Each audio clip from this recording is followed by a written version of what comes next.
Hey everybody, Chad with Nobody Else's Auto, 7 o'clock Sunday evening, time for some live chat. Great crowd on here on YouTube right out of the gate. Let's see here. Leo, Tony, Charles, Kevin L is here. Kenny made it. Mark's back. Alex is on. Lots of familiar faces here ready to go tonight. Facebook is connecting. Dad's on as well. And as always, we are live on both formats, Facebook and YouTube. As you see me looking back and forth between the screens so you know what's going on. Ken from Michigan's here. And as always, real quick, a little bit of housekeeping. Autocorrect, please double check your comment before you hit send. If I can't make out your comment due to something that autocorrect changed, then I have to skip it and keep going. I do try to catch most of you guys. I do miss a few, but if I can't understand it, I do have to skip it. Gary's here. Scott's on with us. Numero uno is here. Randy's on tonight. Scott's with us over on Facebook. Pete's here. As always, if you're on the Nobody Show Facebook page, I cannot see those comments. This is a shared video from the Nobody Else's Auto page. You will need to be on the Nobody Else's Auto page or the Nobody Show YouTube channel to comment. If you just want to hang out there and watch, you're perfectly fine, but I cannot see your comments. Trolls, occasionally we do get trolls on here. I ignore them. They're trying to get my attention because they don't get enough at home. You guys do a great job of running them off. Make sure they know that they're not welcome, and I will ignore them. As always, Super Chats are super cool. Johnny Z is here. Neil's on with us. Michael Glagola's on, and Tractor Mike is here with us. So throw a share out there. Let your friends know that we are on and live and ready to go tonight. Let's have a Hudson badge, and let's get things boogieing. So anyway, my week was primarily catch up, getting things wrapped up from the auction first part of the week, and then trying to get back on a normal schedule when the weather got terrible. We had 30 to 50 mile an hour winds from Wednesday to Friday, so that wasn't very productive. Bill Disk is here. Alan's on with us.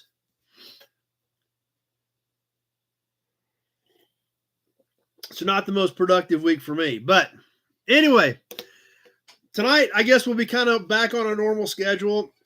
Last week, if you weren't here, you missed a heck of a show. We had a blast. My good buddy Tractor Mike, definitely one of my best friends in the whole world, here with us, did the whole show with us last week, and we had a ball. So if you guys missed it, you missed out on a good one. So Justin's here. Scott's here. Dennis is on.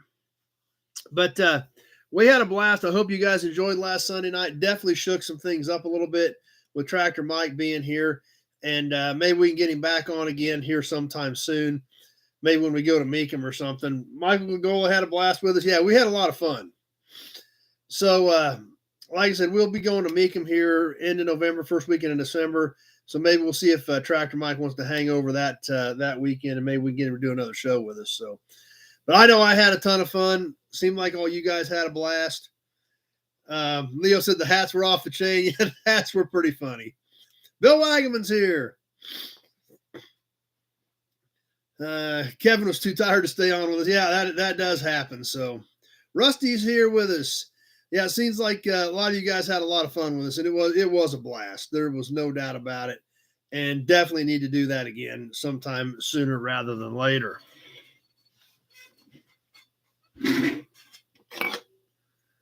Auburn badge.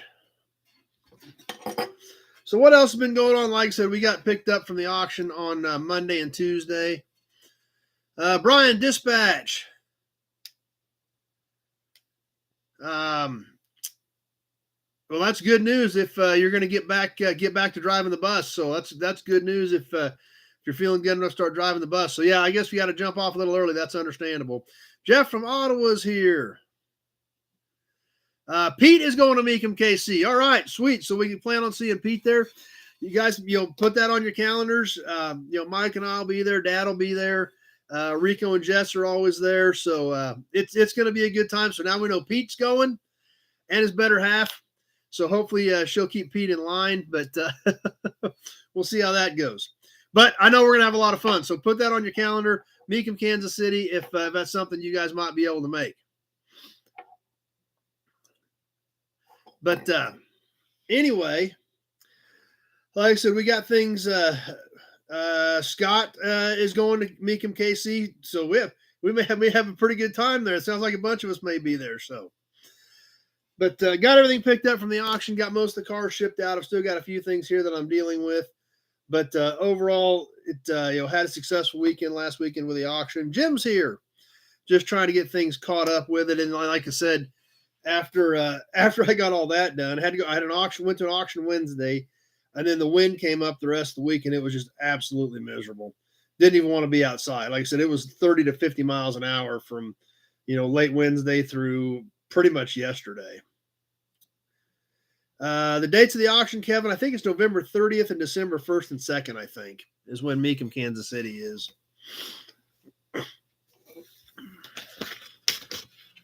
That's right. I did notice that, Bill. I was going to mention something about that. Suzanne Summers passed away. Chrissy from Three's Company. I remember watching that when I was a little kid, so I was kind of shocked to see that today. Tractor Mike does not have a YouTube channel. So I think we're going to start doing a bunch of his tractors and stuff on here, but I just need to get out there and start doing it. He said he absolutely will do some of his tractors. We just got to get out there and shoot some of the videos and start posting them up. So she was in her mid to late 70s, like 76 or something, I think I read. Mecum KC is one of their smaller ones. It's not huge like Kissimmee or Indy. They do have a very wide selection at Kansas City. They do have a lot of, starter $5,000 to $20,000 cars, but they also usually have some pretty heavy hitters there as well. Of course, on the other hand, like some other notes I had after looking at Chattanooga yesterday, kind of, mirrored results from kind of what we saw at our small auction that,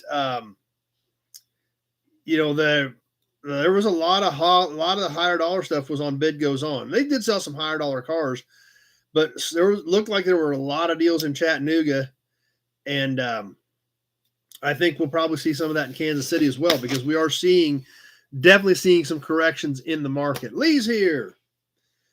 So anyway, Mecum, Kansas City has a good mix, and it is more of the hobbyist fun type cars. Lots of $10,000 to $30,000 cars in Mecum at Kansas City, but it is a great sale. It's not too huge. It's not too small. It's big enough. They do 3 days. It does bring in a good amount of cars, have a lot of fun. And like I said, there's definitely enough cars to have a good time, but it's not so big that you can get lost in it. So Tractor Mike, Suzanne Summers, and that T-Bird, American Graffiti. Yeah, he's going to be back later. What are you going to do? You're going to go sit in yours, Mike? Yours is the wrong color, though. Tractor Mike's T-Bird's yellow. It's not white. So I guess in the wrong light, maybe he can pretend he's in there with Suzanne Summers. I don't know.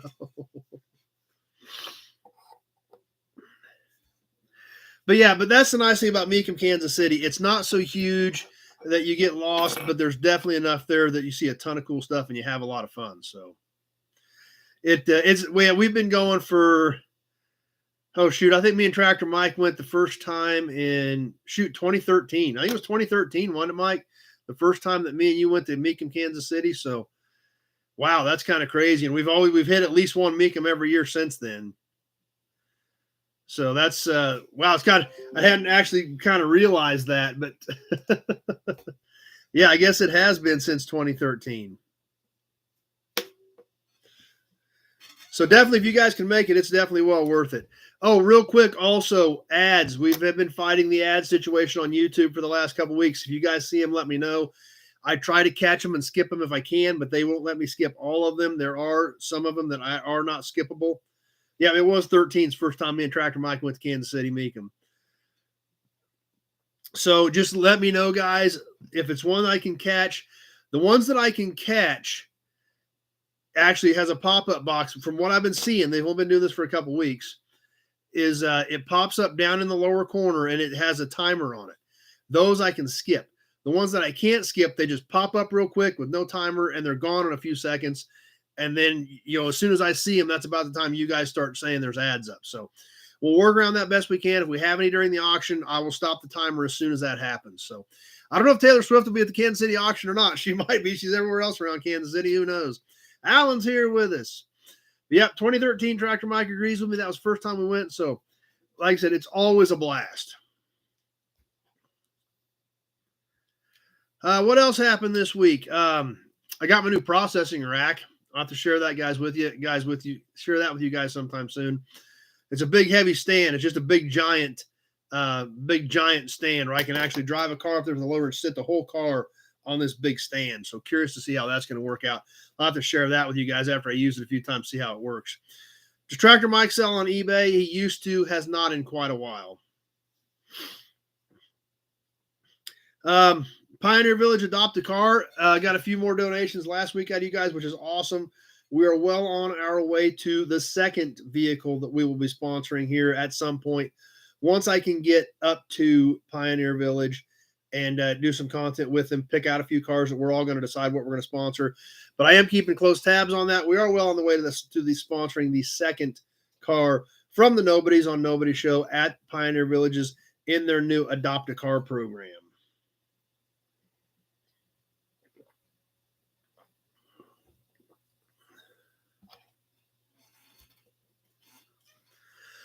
So anyway, that's about what my week consisted of.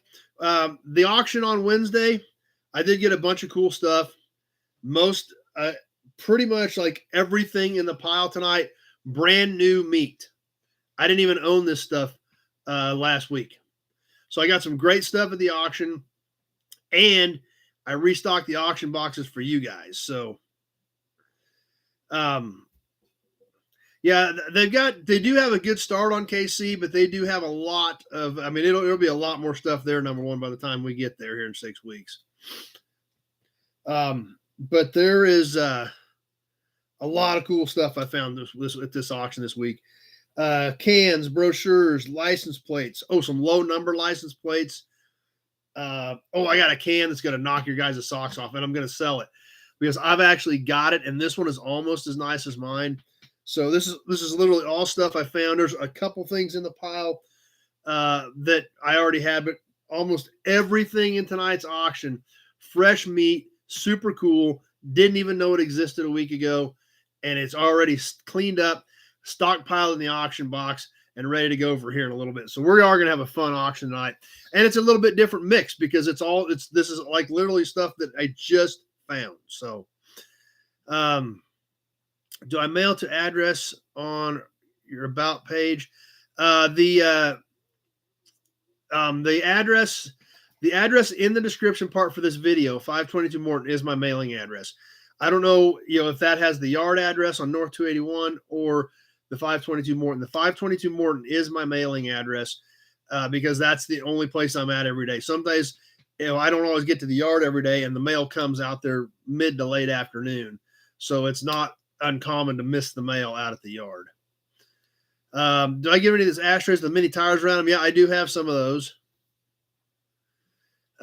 Kenny stocked up on beer just in case Tractor Mike was going to be here again tonight. Well, glad to see you're thinking ahead, Kenny. So we'll go ahead and give you a Hudson badge anyway, just for that. Scott's here, Rebel Driver's Garage. Early 60s Ford Purge tank. Just depends on what for and things like that.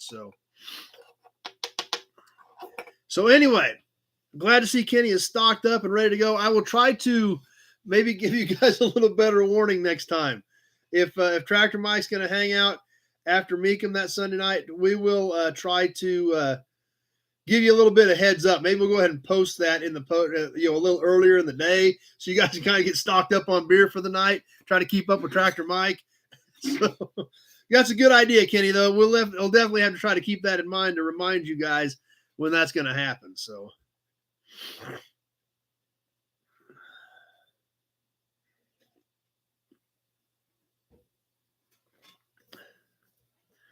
Anyway, the new inventory, I only picked up one car this week, and it was actually one from the auction that I bought. So one of the rougher project cars.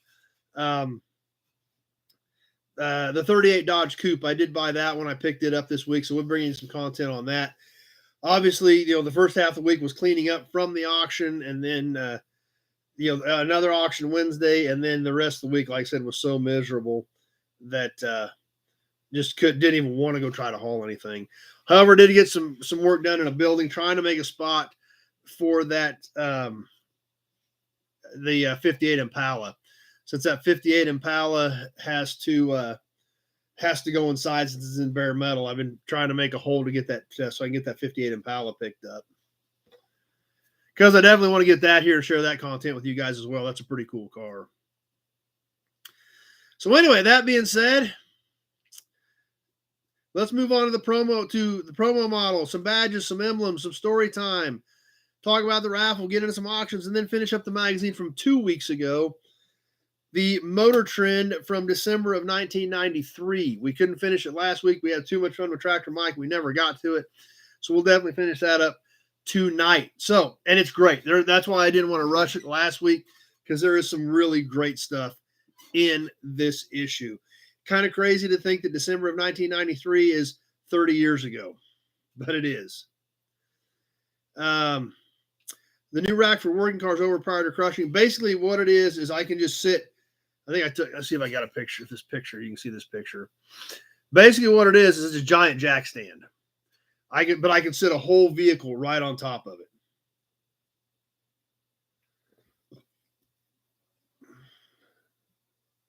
I don't know if you guys can make that out or not, but it's just a giant jack stand, one big, huge piece that I can just literally drive a car up there with the loader, sit the whole car on it, and do work underneath it, around it, whatever I need to do.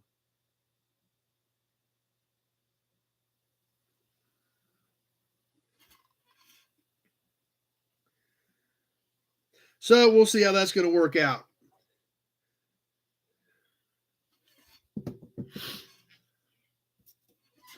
Martin from Arizona is on with us. Number one's picking out lots at Meekum, so I'll have to look some of those up. See what we think.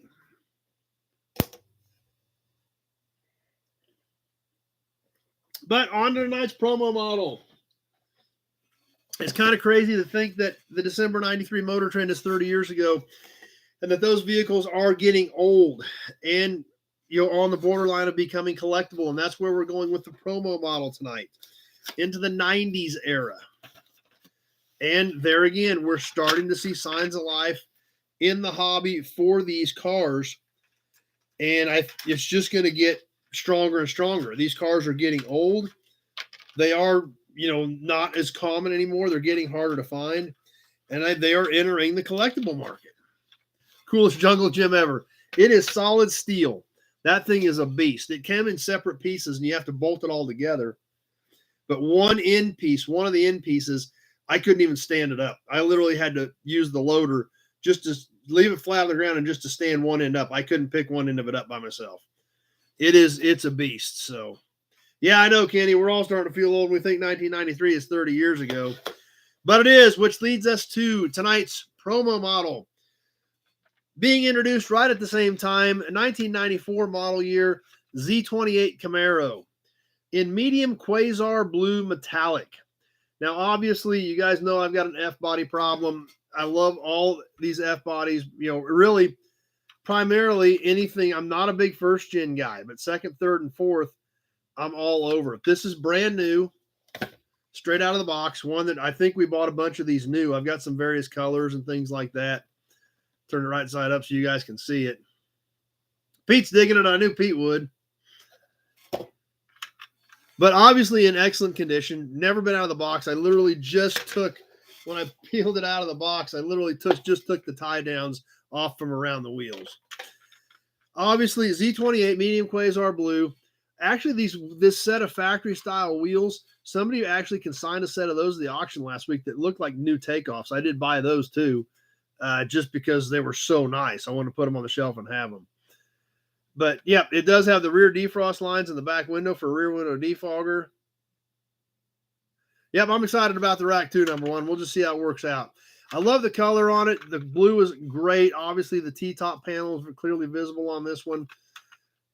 Dark gray interior on this Z28. And this one actually had a black base instead of being molded in the same color as the body of the car, and it says licensed by GM on the front of it.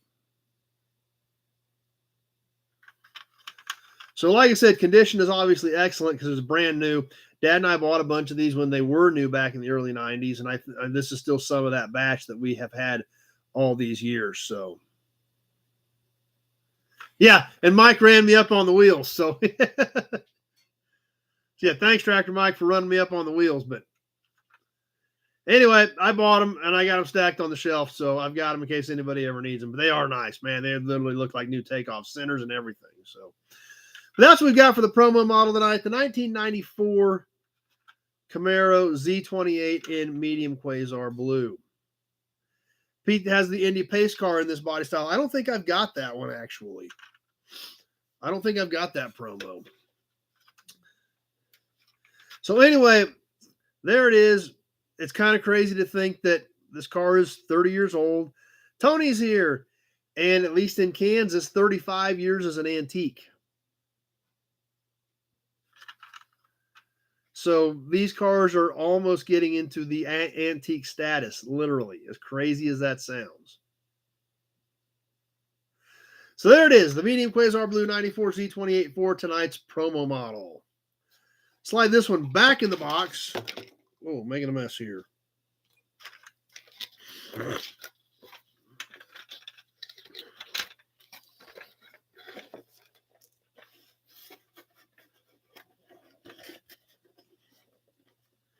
Kind of halfway get this thing tucked back away here so I don't booger it up.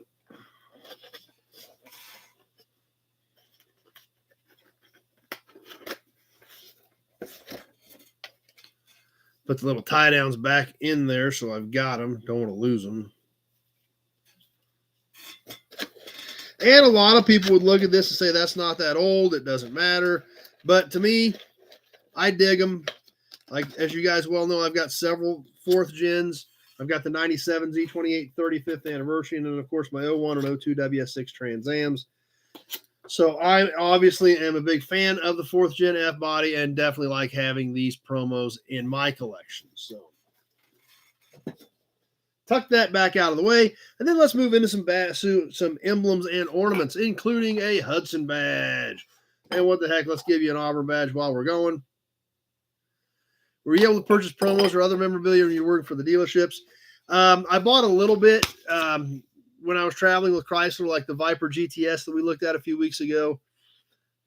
But, you know, there wasn't a lot of that stuff by the late 90s, early 2000s. A lot of that was pretty much phased out. So, yeah, I never really found much old stuff. This direct connection sign did come out of a Chrysler dealer in Minneapolis. I did find that there and a few little things like that. My Roadrunner jacket right there came out of a dealership in Texas. So I did find a little bit of that stuff, but a lot of that stuff was already long gone by the time I got there. But I did find bits and pieces of it here and there. So I did get some things, some cool things, but not, you know, by the late 90s, a lot of those dealerships were changing hands. A lot of dealer groups were getting involved already in the 90s, and that stuff was already gone. So, okay, we got ad thing popping up here. This one I says I can skip, so we're going to try to skip that one. Number one is picking out a whole bunch of stuff. Number one's got a big checkbook for me from Kansas City. My Viper banners that I've got hanging above my Viper, those actually, I bought those about 5 years ago. After they ended Viper production in 2017, and they decided to turn the plant, Conner Avenue Assembly, which built Vipers and Prowlers, into a museum. So they took everything down out of there, all the posters, the banners and everything, and they donated them to the United Way of Michigan, and they put them on an online auction. And that's how I got the Viper banners, as well as this eagle print. For some reason, this original eagle watercolor was on that Conner Avenue Assembly auction. So I got this as well. But I bought those banners about 5 years ago on that online auction, after Chrysler had donated that stuff to the United Way of Michigan to sell at a fundraiser. But this piece, for some reason, ended up at the Viper plant. This is an original watercolor on what was probably the last Eagle car ever being designed. So would have been technically the last AMC ever designed, was probably this original watercolor right here. Nate, the neighbor kid has antique tags on his 84 Camaro. Yeah, that's kind of crazy. That does kind of make you feel old.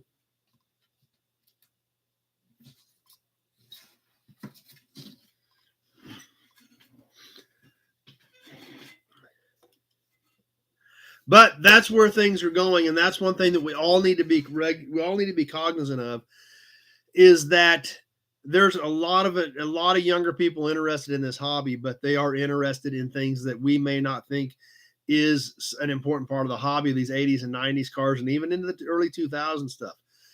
So we need to be cognizant of that. I've seen that happen too many times where people will run kids off because they don't like what they're into, and you could push a kid out of the entire hobby by doing that. So I definitely think that that's something that is coming, and we all need to be cognizant of it to make sure this hobby continues into the future. But anyway, on to some badges and emblems. The first piece here, it's kind of an emblem, kind of an ornament, kind of a badge, kind of not, but it is a gauge pod housing, and we are going pre-war with this, so it's a very unique piece. That violet 57 Chevy Violet is a great color, Mark. There's no doubt about that. It's the last since it's supposed to be nice this week, but Thursday through today has been not good. It hasn't been miserably cold, but it's been so windy that 60 degrees with a 30-mile-an-hour wind still gets a little cool. So yep, that is happening. But going pre-war tonight, this is a pretty unique piece. I've actually got this truck, the whole truck. Well, the remains of the truck. I guess it's not whole anymore. But this piece, it's a dash panel piece for a white. This has the gauges, and it also has a control panel on it. And for some reason, they flipped the control panel upside down. But what this is, it's an aluminum dash housing out of a 1923 white fire truck. We can see the white cast into it right there. Dean's here. We see this has original white gauges in it. And this switch panel actually is flipped upside down. The white is upside down, but all the screws are in the exact same location. So somebody has apparently just flipped this panel upside down at some point in its life.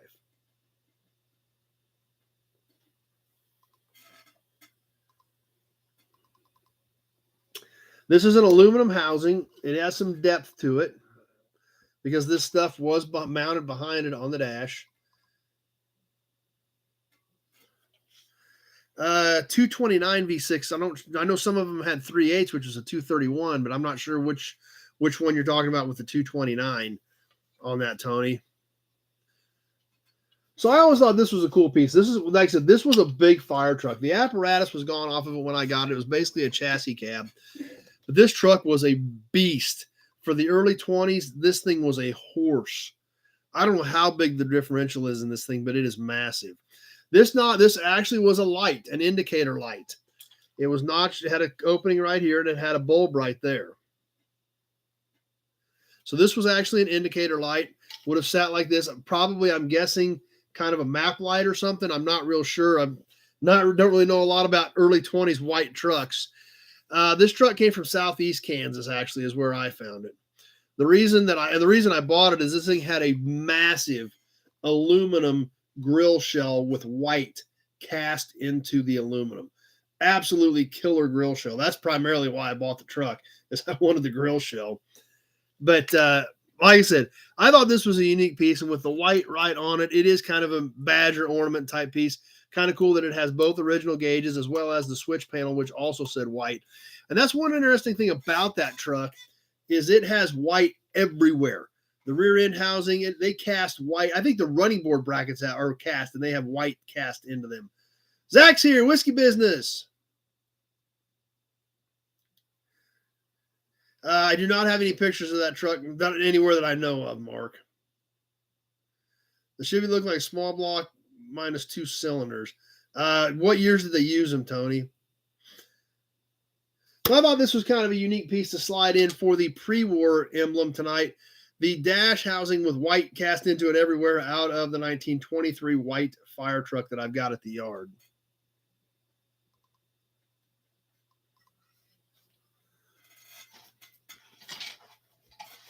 Come back here. It's trying to roll around on me. Actually, I'm just going to put it on the floor. Sit it over here for now. We'll look at it later. The next piece we're going to check out, as we move into a post-war piece, I've always enjoyed this piece. I always thought these were super cool. Early 80s. Not that I can think of.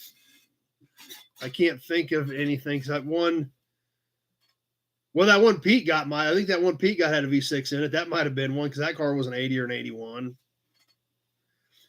But this next badge, I've always liked this, and probably, partially because Dad has a car that has it. So I grew up around them. And obviously, if I grew up around them, you probably guessed it's a Buick piece, and that's exactly what it is. This is the big hood V out of the center of a 1958 Buick. All 58s use this. And this actually, there was a hole in the hood where this mounted right smack dab in the center of the front of the hood. The big V with this grilled piece. Very unique. They didn't use anything like it in 56 or 57 or 59. It was kind of a 58 only deal. Yeah, it is a pretty cool piece. These are about 5 3/8 in diameter to give you an idea. This is pot metal. This is all cast pot metal. Had 4 studs on the back, and it had a mounting bracket that went, behind the back side of it to hold it flat against the hood. Alex is digging them. Yeah, these are cool. Like I said, since Dad had a 58, I'm obviously very familiar with this piece. Grew up around them. A lot of you guys, I don't know if you remember, is the one of the very first parts cars I ever bought, which is still at the yard, is that copper 58 special. So 58 Buicks, obviously, grew up around them. I've always known them. I've always loved them. Denny's here on Facebook, and Jess and Rico are here. Yep, and it is the day of Jess's birth officially today. So Zach's trying to buy it. I after I got this dug out, I was trying to think if I had extras. So I'm going to look and see if we've got some extra one of these. Maybe we'll throw this in one of the, if I've got an extra one of these, maybe we'll save it for the big Christmas auction on December 2nd. Because these are cool. They are pretty flat, so you can kind of stick them anywhere.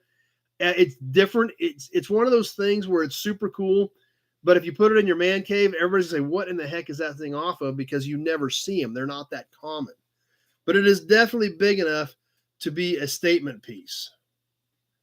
Tractor Mike said, boo, Jess. Boo, boo, Jess. I got that in there for you, Mike, since you're not on YouTube. I thought I'd get that over there for you. So there it is for the second piece tonight, the center hood V for all 1958 Buicks. But for as much as you guys like it, I will see if I've got an extra one somewhere.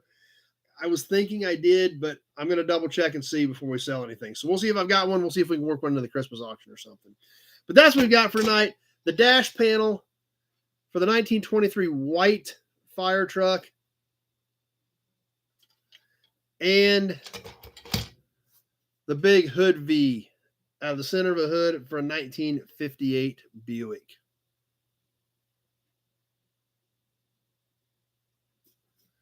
All right, let's put this stuff away. Oh, get it out of my way here.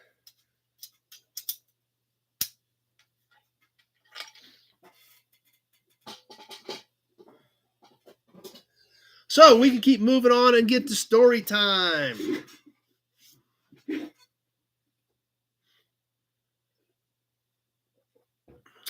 As I was looking through pictures and stuff, I kind of got to thinking, I found a picture of this truck, but it was at the yard. And I was like, well, I've had it at the yard. It hasn't been that long ago. But then I got to thinking, started moving into the yard at the end of 10. So some of the stuff from, that doesn't seem like it was that long ago is now 8, 10, 12 years ago. So, hey, what the heck? This would be a good piece, and it's a cool truck. Let's check it out tonight, even though it was only an 8 or 10 year ago find. So much trim and chrome on a 58 Buick. Yeah, that's right, Scott. It is easy to overlook a piece on a 58 Buick. Randall, the Nut Farm is here. But this truck, like I said, 8 or 10 years ago, but it was super cool. It was a big, massive 1951 Ford fuel truck. What was even more unique about this, and I couldn't find the picture of it. I thought I had a picture of it, but I couldn't find it. Obviously, it's yellow and orange here, had been painted a couple times. When you open the door jambs and under the hood, this truck was a dark blue. Reason being, there was a tag on the firewall. This was originally issued to the United States Air Force as a fuel truck. So I thought that had a pretty interesting story. Never did really find out much about it, but it was super cool to see that and say this was actually originally an Air Force truck. The way it had been painted a couple times and weathered was made for a very unique look on this thing. Obviously originally blue, then it was yellow, then it was orange. And that's right, Bill. A lot of these old workhorses do get overlooked. That is 100% correct. And the other thing about it is what made this thing so unique is, and I've got a couple pictures of the bed. It actually went to Nebraska. Somebody bought it up there, and I think they kind of bought it as a decoration piece. But you look at the back of this thing and the workmanship and the craftsmanship that went into building that bed. As well as on the top of this thing and the fill caps, the levers on the fill caps. I mean, a lot of almost art in building this bed and making it look cool. Yeah, it would look cool slammed on new running gear. There's no doubt about it. But a lot of craftsmanship in that truck. And just was and like I said, kind of crazy to think. Yeah, I just think automatically it was at the yard. That wasn't that long ago, but some of the stuff is getting to be where it was that long ago. So I thought, what the heck? Let's go ahead and roll with it. And obviously you guys are thinking it's pretty cool. A lot of good comments on the cool old tanker truck.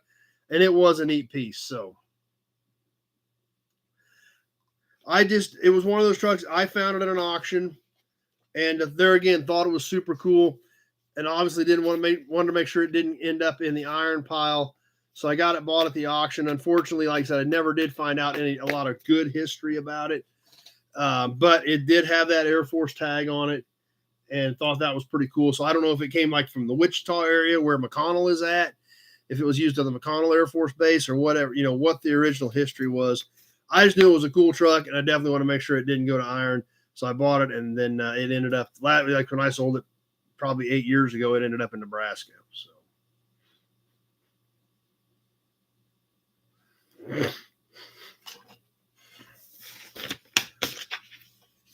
Let's talk about the raffle a bit after we get your Hudson badge. Who's in this week? We got our Pioneer Village sheet there. I keep all these Pioneer Village sheets clipped together so we keep them tallied up and ready to go. So I get to keep the totals together and ready for when we get to go to Pioneer Village. But who got in this week? And as always, if I don't read your name, let me know. Make sure that I didn't miss you. Michael Gagola, we had an issue where you were overpaid a little bit on auction items. You said throw that in the raffle, so I got that in there. As well as Dennis Chapman and Big Job. Got a few more chances this week. So that's who is in as of right now. And I do have most stuff shipped. Perfect Mark, sounds good. I got a few things that didn't get done for as crazy as the week was. Big Job's box is ready, which is a really big box. He's got a lot of cool stuff coming by winning after winning the raffle last week and getting the toys and stuff. Joe's Classics, I did not have an address on you. Randy Weiniger, I still have that Overland badge. There was no address on that last sheet. Obviously, I have not had time to even attempt to try to see if I can find it on an old payment. So Billy Bowman is here.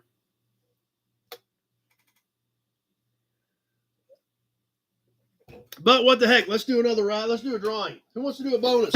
Who wants to do a bonus? Let's get the new fleet can out. Let's yank something out of this can. Then let's yank a can out of the Buick can and see what we got.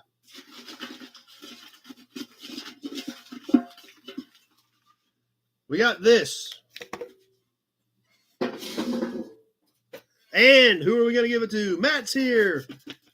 Going in for knee surgery tomorrow. I hope that goes smooth for you. But we're glad you decided to stop by and hang out for a while tonight. So hopefully your surgery goes well.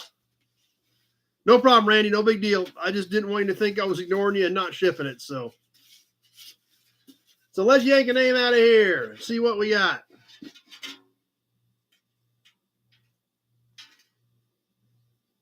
First bonus drawing up tonight is Big Job. Got to cut his box back open, I guess. Throw this in there. Big Job tonight. On the first bonus drawing, what do we got in here?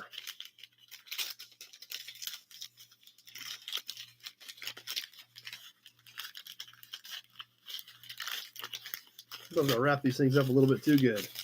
Emblem. Firebird emblem. Off of first generation Firebird. Going to big job, but he does have some GM friends, so maybe he'll find a home for it. And let's get his name put on this thing.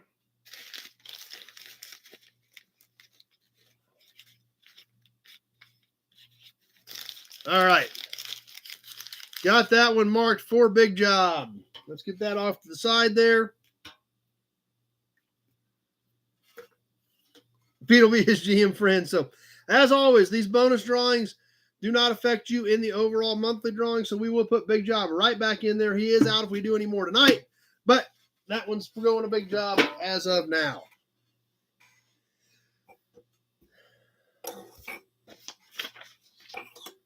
Hudson badge. And we're going to start the auctions. Let's get to the Auburn badge as well. That's right. It's time for some auctions. Like I said, almost everything tonight is fresh meat. Just found it this week. As always, I will hold up the item. We will talk about it. We'll talk about that vehicle. I'll give you some dimensions on it. I'll point out any flaws or any issues with the particular piece. We'll look at the front. We'll look at the back. We'll talk about it. As we get rolling in, we're talking about something. If you are interested in it, go ahead and throw a bid up there so I know that we do have interest in that particular piece. Once in a while, nobody wants something. It usually doesn't happen very often, but once in a while that does happen. After we get down to the description, I will put it on a timer right here on my phone. I will keep the timer right here in front of me next to the computer, and we will go 2 minutes. I will let you know when 1 minute has passed. I will let you know when 1 minute, 30 seconds has passed. That way you know when to throw your bids out there if it's something that you want to jump in on. At the 2 minute mark, whoever the high bidder that I can see when this hits 2 minutes will be our winner. So everybody has a delay. That delay varies, whether you are on a phone, a smart TV, a PC, a tablet, as well as your internet provider. Sometimes people have a 3 to 5 second delay. Sometimes people have an up to 30-second delay. So the first few items, we typically start with a few smaller dollar items, and we also go through, and I will read all of the bids to start with as I see them, so you guys know what I'm seeing on my end versus what you're seeing on your end. But as we take along here, just like we're going right now on the timer, I will tell you, just like as we're coming up now, when we have reached the 1 minute mark. I'll say right now 1 minute has passed, so you guys know what to gauge based on what I am seeing. By the time we announce that 1 minute, 30-second mark has been hit, it's time to be thinking about throwing your max bid out there because you don't know for sure where the delays are going to be. So, as always, full dollar amounts only. Non-U.S. bidders, you're more than welcome to play, but you will be responsible for getting me paid as well as non-U.S. shipping. I think everything tonight will have shipping included in the 48 states in your bid. And that's right, Nut Farm, add some money for the Pioneer Village adoptions. We're building that up.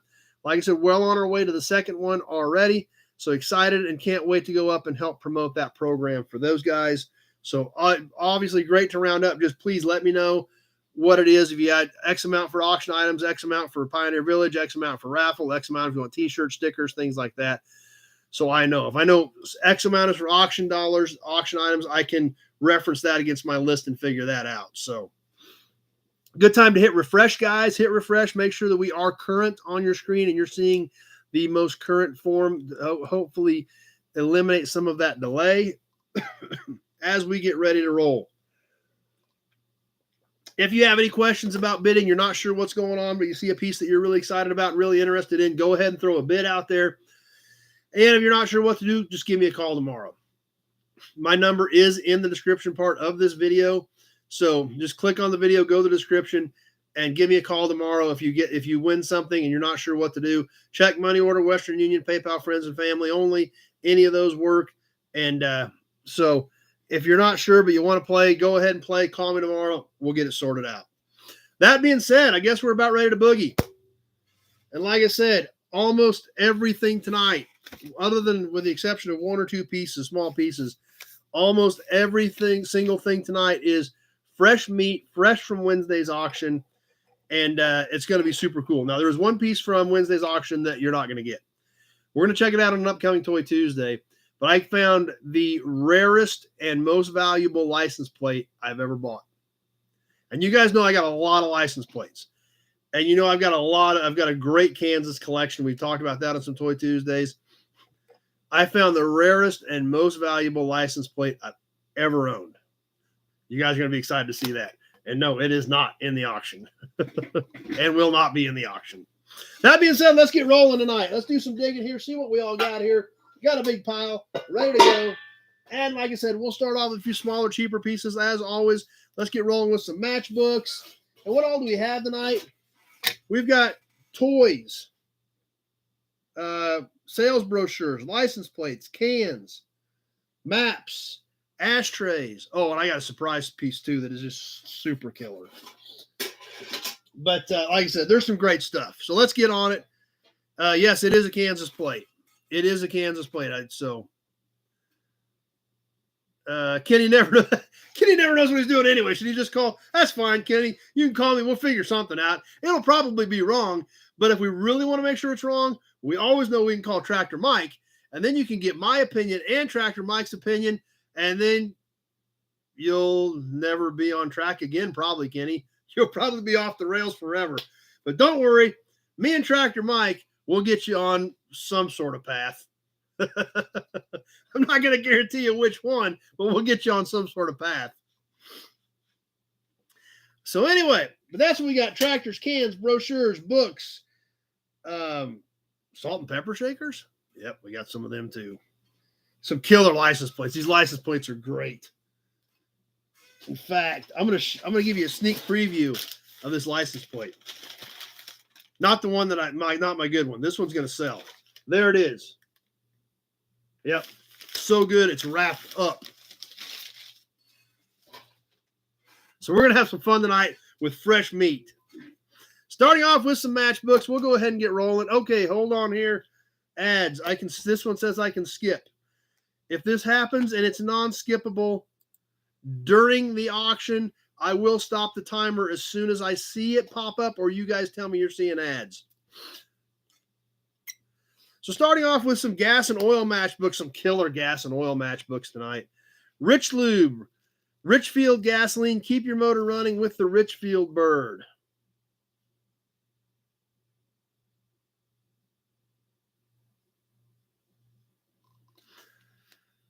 Paragon fuel oils. Check out this 6x delivery truck on the Paragon fuel oils. This thing is killer.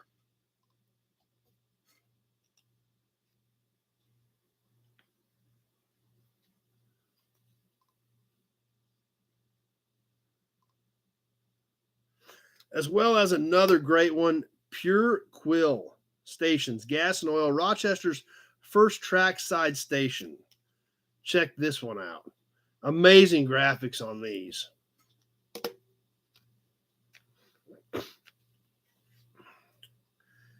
And this has several locations in Rochester, New York, listed on the back of them. So those are the three. And these all have amazing graphics on them. So anyway, let's go ahead and get rolling here. Yeah, it's another tanker, actually. That's true. Another tanker. It's a kind of a tanker type of night. All right, let me get these things sorted out here.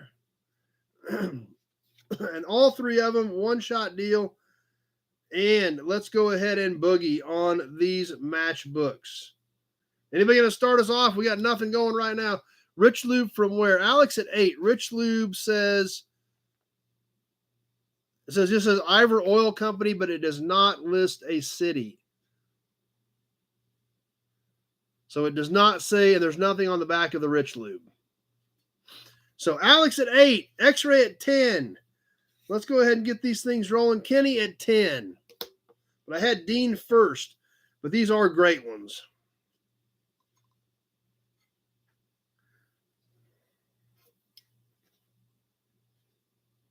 Brian at 11.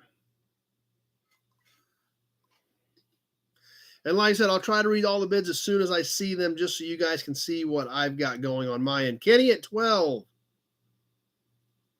Two of them have stuff on the back. One of them does not. Leo, 15.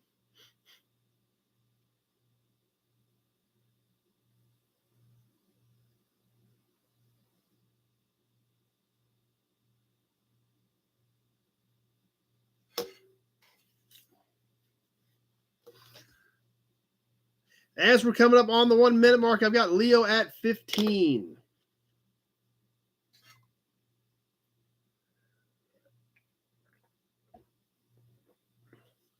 And there's 1 minute. Leo at 15 at the 1 minute mark.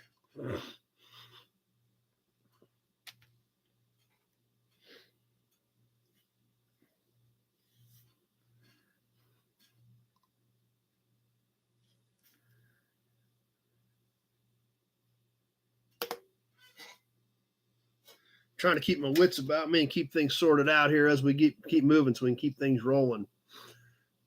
Try to keep some things lined up and ready to go. There's the 1 minute, 30-second mark. Leo at 15 on all 3 gas and oil matchbooks. Mike from Texas is on.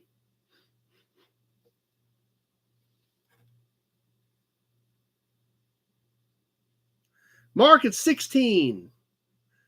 Just about done. We're coming down to the wire on this one. Mark at 16.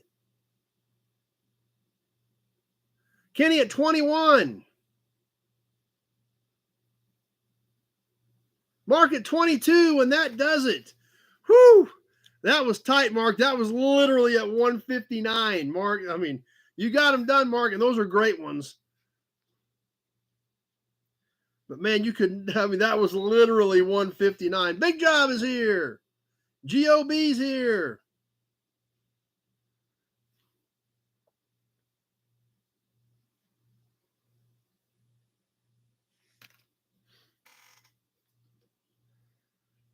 Let's put those off to the side for Mark.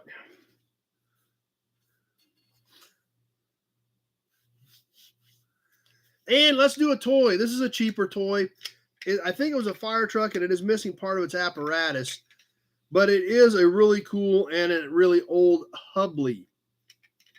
The bed is loose. I didn't want to glue it back down. I figured I would leave that up to whoever gets it on this super cool early 50s era, probably early to mid 50s Hubley. Check this thing out.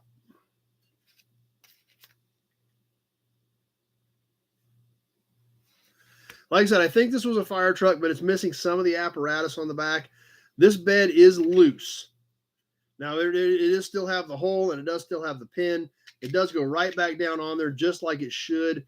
You know, a little bit of super glue, and this thing is going to be just as good as new. Other than it is missing a few pieces back here. Obviously, the truck looks great. It's chipped. This one end of the bumper is chipped. As you can kind of see, I guess that's the engine inside of it. If you guys can see down in there, I can't really tell real well. But it does have something down in there. It does have all original tires and wheels on it. Hubley Kitty Toy, made in USA on the bottom. I don't know if you guys can make that out or not. Right up here it says Hubley Kitty Toy. And it is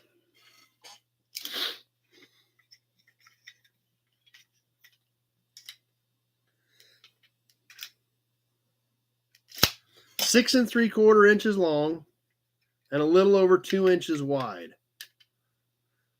Yeah, missing tank or something. I don't know what it's missing back there. But overall, it's really in pretty good shape considering it's probably 70 years old or pretty close to it. So there again, cheaper starter piece. What's anybody think about the little Hubley toy truck?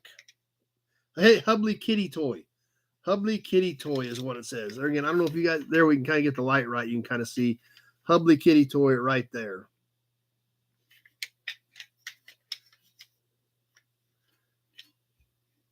So anyway, let's get this thing boogieing. Anybody interested in the little Hubley Kitty Toy tanker truck? Former tanker truck? Or do we punt it till next week or punt it till later?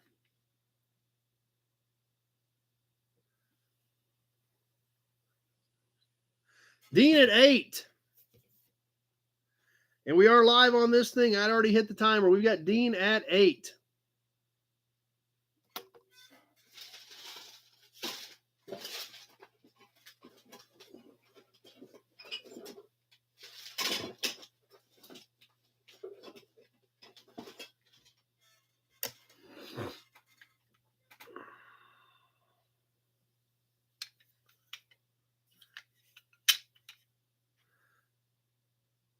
And we're taking along, getting close to a minute. Where's Gray Kitty at? She is over there curled up. Alan at 10. She's over there laying in front of the file cabinet right now, so she's here. 1 minute. There's the 1 minute mark. I've got Alan at 10 on the little toy Hubley Kitty toy truck.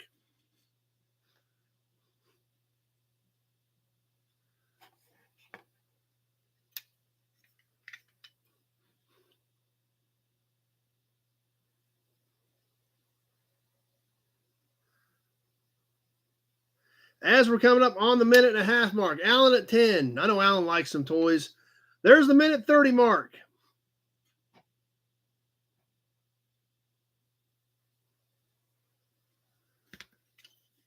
Yeah, I'll show it here in just a second, Mark. Let's get finished with this one. Alan at 10 on the little Hubley Kitty toy.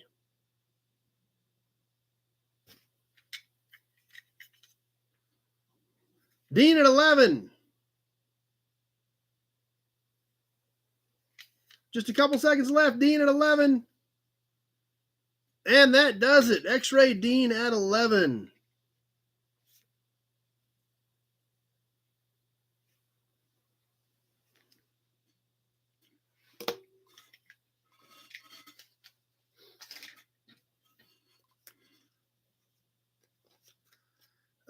There's the Richfield again.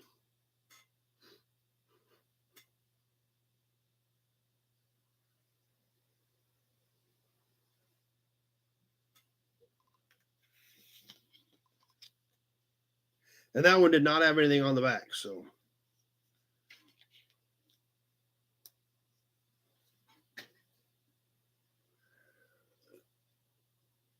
No problem, Mark. All right. Let's catch a license plate. Kind of start working our way up in the license plates because there's some great ones that I came up with the other day. But we're going to start off a little bit rougher one, kind of a starter plate. That's one of these earlier pieces. Although we are going back 74 years to the year 1949, and it is a low number plate. In fact, it's a 2-digit number plate. So a little bit rougher, but super cool and super low number. Leo at 15, don't even care. On this 1949 number 21 plate. Now, 79 in Kansas was the county. Number 21, super low number, 1949. This was an aluminum plate, raw aluminum with black letters. Has a little bit of damage over here on this corner. That's just a little dirty and crusty on the back. But overall, still a pretty good looking plate considering it's 74 years old. Alex at 32 on the 49 plate. Good looking piece. It's super cool. That's what I said about all this stuff we've got are great numbers tonight. And condition is just going to get better from this one. Like I said, I found some cool stuff. I think you guys are going to get excited about it. But these low number plates are always cool. We are live on the timer, and I've got Alex at 32. That is Edwards County, says Tractor Mike. That one I was not familiar with. Tractor Mike had her back on that one. Number one, hockey, World Finals, NFL, and college football. This is the worst time of the year to be a faithful nobody. But if string a few wins together, he can pick up yards next year. As we're coming up on the 1 minute mark, I've got Alex at 32. Brandon's here.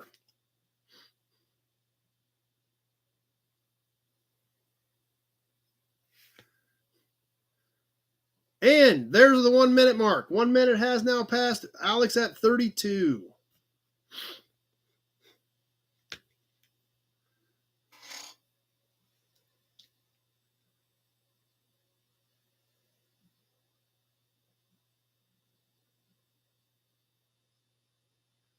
Ryan and Amy are here with us.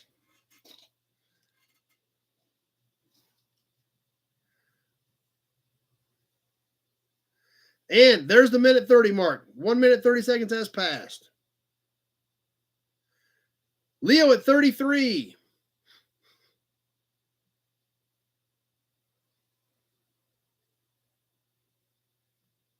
Alex at 35. Coming down to the wire on this one. We're getting close. Alex at 35 with a few seconds left. Just about done. And Alex at 35. And that does it. Kenny at 41 at 201.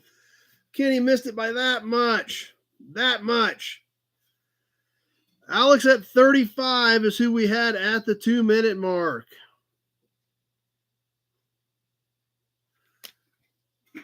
But don't worry, Kenny, unless you specifically needed a 49 plate, we got some great plates coming up. What's next? Well, we had a question about these earlier. Although this is slightly different. We better have a Hudson badge and an Auburn badge to think about it here for a second. That's right, Leo. They did kill Kenny. Number one asked about the tire ashtrays. Well, this isn't a tire ashtray, but it is a Conoco ashtray. Good Service is our business. Wade Brothers Oil Company, Lacine, Kansas. Phone number 69 from the Wade Brothers Oil Company, the old 2-digit phone number. So that tells you how old this is. This is probably 50s era. Glass ashtray. Wade Brothers, Conoco. Good Service is our business. Phone 69, 2-digit phone number. Leo at 20 on the Conoco ashtray. Zach at 22. Let me give you the dimensions on this thing. I did just hit the timer as well. This is 3.5 inches. About 3.5 inches. Nut Farm at 25. Leo at 25.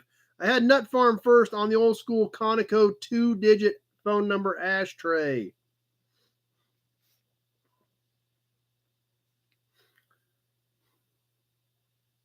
Leo at 27. Yeah, ashtrays from Harris. Yeah, ashtrays are almost kind of, obviously a thing of the past, but it's great finding these. And then I hadn't even, when I got this, I obviously noticed the Conoco, but I had not realized it was a 2-digit phone number until just now. Literally a 2-digit phone 69 ashtray. Leo at 27, as we're coming up on the 1-minute mark. That's true. They always get broken too. There's 1 minute. I've got Leo at 27 as we've hit the 1-minute mark. Everybody's excited about the phone number.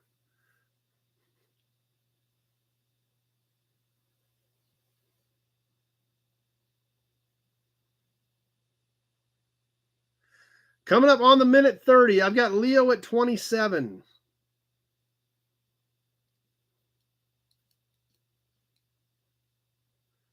And there's the minute 30 mark. 30 seconds left. Let's see what happens. I haven't done anything like this lately, and I've actually got another one for a little bit later tonight, but it's a completely different one. So 2-digit phone number, Conoco ashtray, Jess at 30.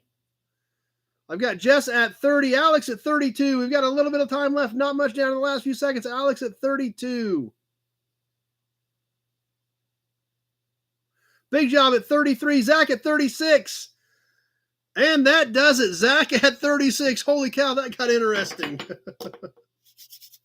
But Zach at 36 got that in at about 158.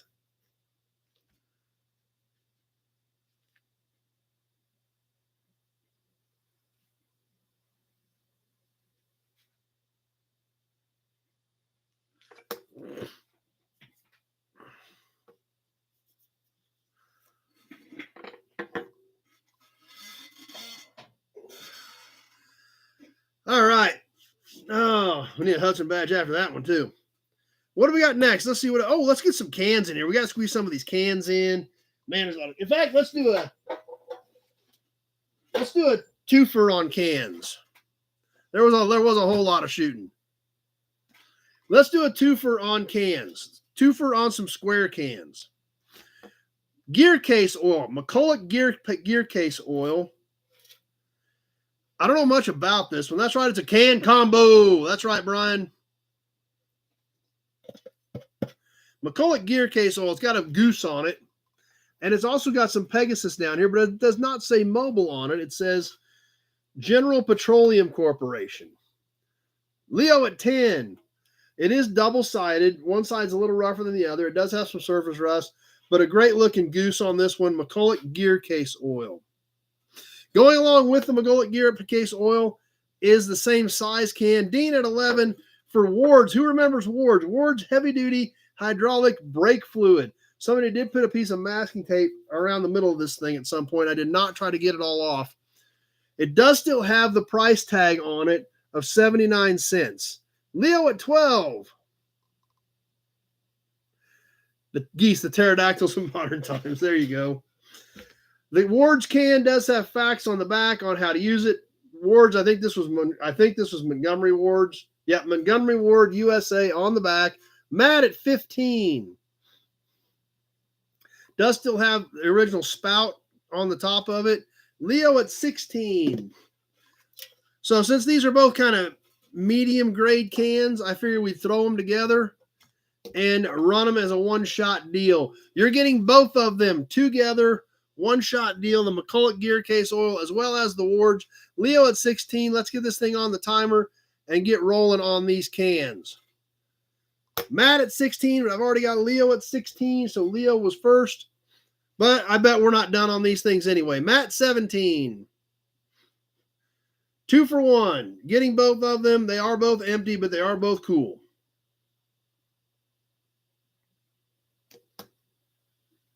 Matt at 17. Leo at 20.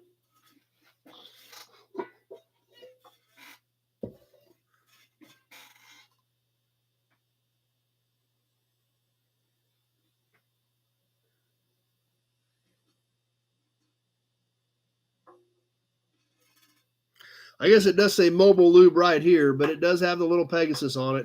Even though it doesn't say mobile down at the bottom, it does say mobile lube up here. Leo at 20, both cans, one-shot deal, only $10 a piece right now as we come up on the 1 minute mark.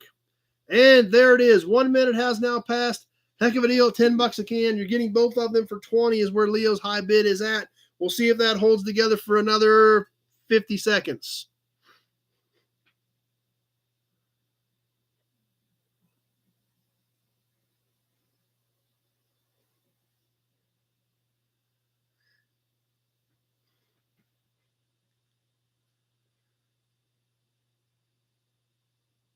And there's the minute 30 mark. We've hit a minute 30. Leo is still sitting there at 20. Let's see what's going to happen. Never know. He may sneak these out of there at $10 a piece.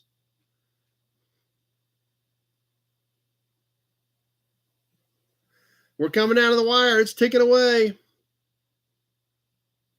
Dean at 22.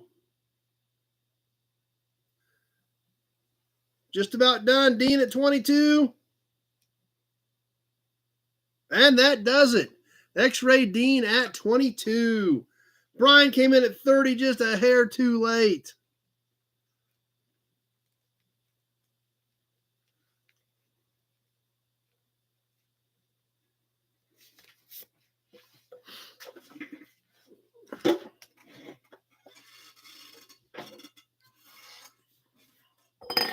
All right, let's get a cap in here. Like I said, guys, all new meat from this week. This is a great looking cap. We're going to have a Hudson badge. Think about this one. Definitely something for our Ford fans.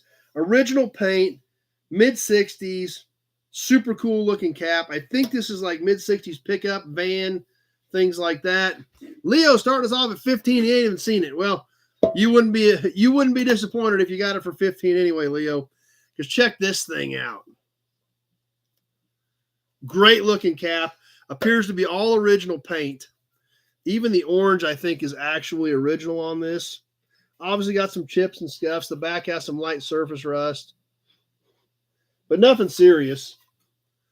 But definitely a good looking cap. Allen at 20. 10.5 inches in diameter. Rusty at 25. Leo at 25. So 10.5 inches in diameter on this mid-60s era Ford cap. I think the Econoline van I just picked up has one like this on it, so something like that.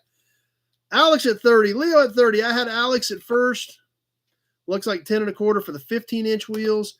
The Econoline I just picked up has these on it. I do know that. Leo at 35. This is actually 10 and 5/8 really. Well, inside, yeah, ID is 10 and 1/8 on the inside. Leo at 35, but 10 and 5/8 on outside. Leo at 35.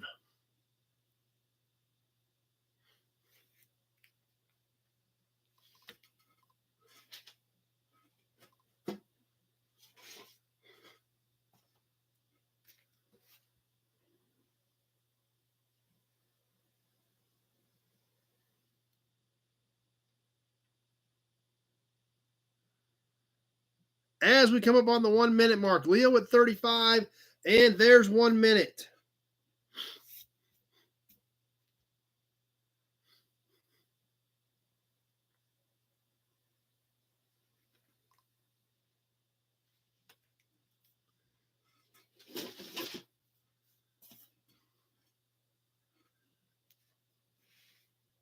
There goes the hearts and the fireworks. Love the hearts and the fireworks, guys. And there's the minute 30 mark. Leo at 35. This thing got really interesting quick. Let's see what happens here at the end. Leo at 35. I don't know what Big Job's doing. Everybody's wanting to know what Big Job's doing.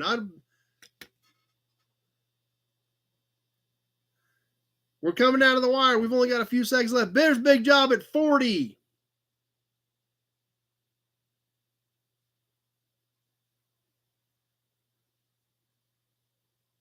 And that did it. Big Job came in there at 40. Just a little bit of time left, but he snagged it. Ads coming. Let me skip these ads, guys. Big Job at 40.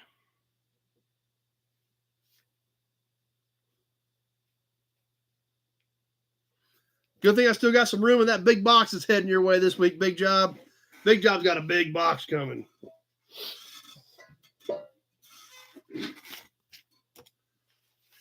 It's a great looking cap. Something else we've done a few times that you guys have really liked, and I like them too. I've got quite a few of them. Road maps, the old gas station road maps. This is a Texaco bundle, a bundle of Texaco maps. Starting off with Tulsa, Oklahoma City. This has got to be, well, let's see, mid-70s probably. Early to mid-70s on this Texaco. Leo at 15. Oklahoma City Texaco has the Texaco card on the back. The next Texaco map, East Texas and Oklahoma, and New Mexico and West Texas. Backing this one up to the early 60s, I believe. Tour with Texaco. The dealer who gives you this map can get you the most comfortable routing for any trip anywhere in Canada, Mexico, or the United States, free from the Texaco touring service. Check out that station. Got the clean restroom sign. Got the big 6-foot diameter star up there. Great one. So 70s, 60s. And I think this one is going to get us back into the 50s with a Texaco map. Obviously, earlier design on the station, earlier design on the car. Texaco front and back. So good looking piece. So I think we've got 60s, 50s, 60s, and 70s in this Texaco map bundle. So I've got Leo kicking us off at 15. Let's go ahead and get this thing rolling on the timer. Leo at 15 on the Texaco map bundle. All three, 50s, 60s, and 70s era South Central United States Texaco maps.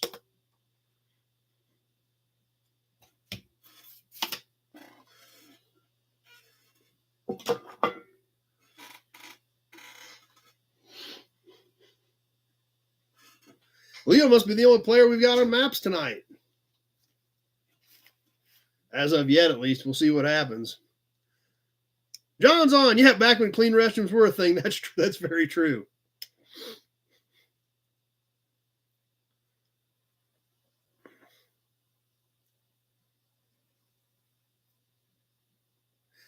As we're coming up on the 1 minute mark, Leo at 15 is the only player we got on these.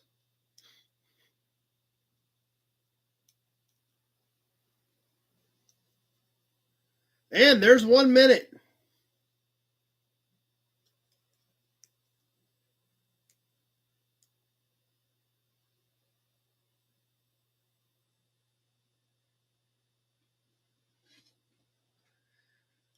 Coming up on the minute 30 mark, Leo at 15 is the only player on the maps.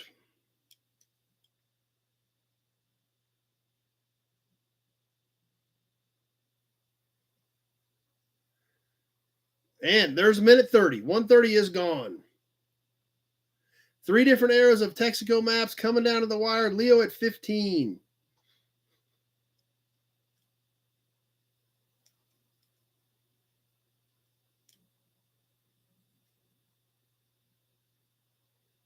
Mark at 16.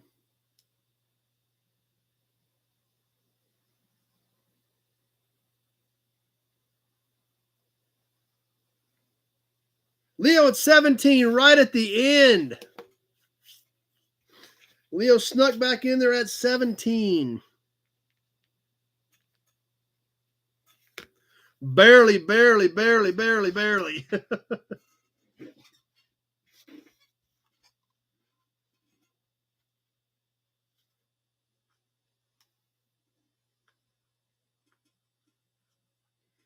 All right, let's get these put back over here.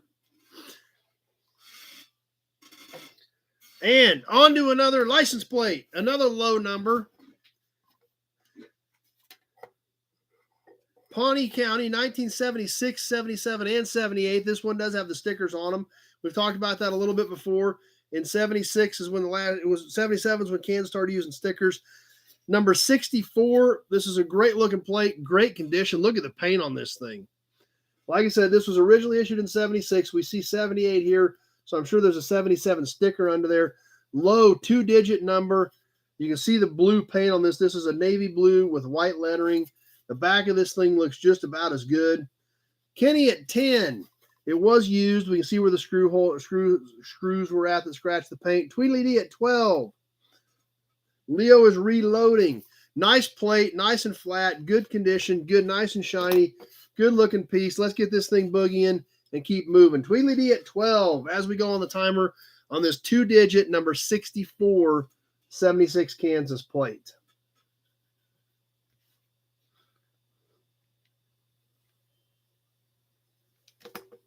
Alex at 20.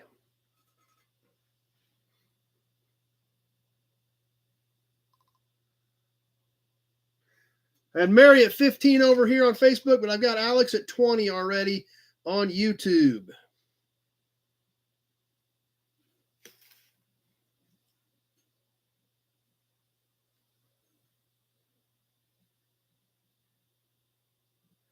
As we're working our way towards that 1 minute mark.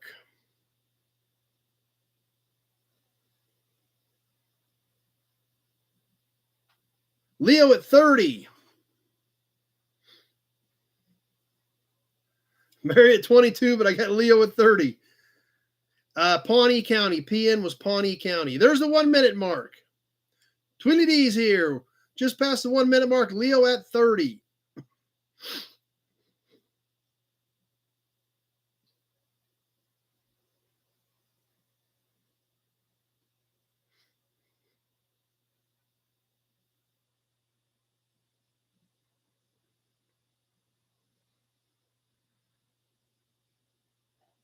And there's the minute 30 mark. 1 minute, 30 seconds has passed. 30 seconds left to go. Leo at 30.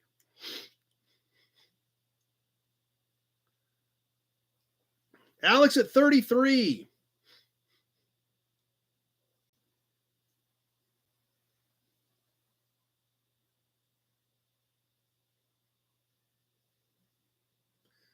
Just about ready to wrap this one up. Alex at 33. Mary at 35. Kenny at 35, but I had Mary first, and that did it. Mary on Facebook at 35.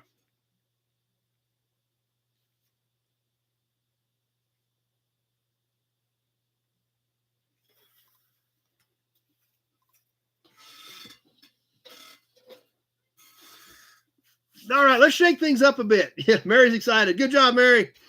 Something a little bit different. We've never sold anything like this before, but they were in these boxes of cans. I got a couple big boxes of cans. Well, what the heck? I'm going to see what you guys think of them and see what you will, if you guys dig them or not. If you don't like them, I don't care. It doesn't matter. I thought I'd throw them in and see what you think. So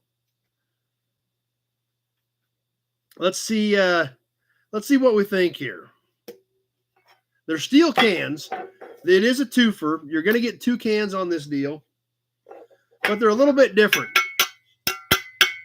They're old school steel beer cans. The first one is Atlas Prager Bohemian Light Lager, a premium beer since 1891.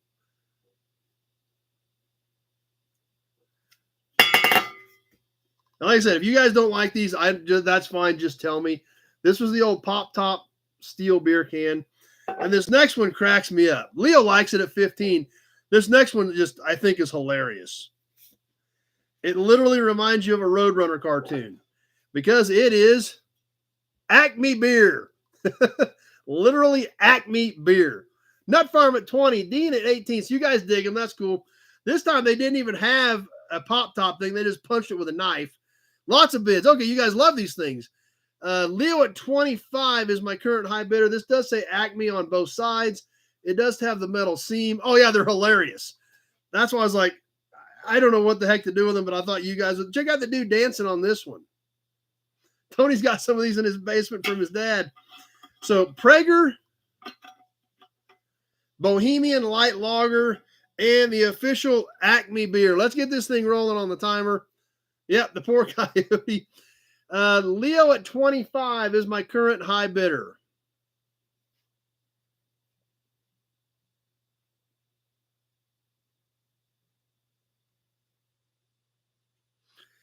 Nut Farm 30, Alex 32, Rusty at 30, Leo 31. So Alex at 32 is my high bidder on the beer cans.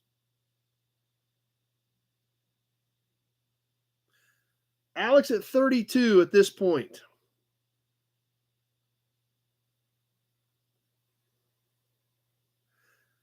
Leo at 33.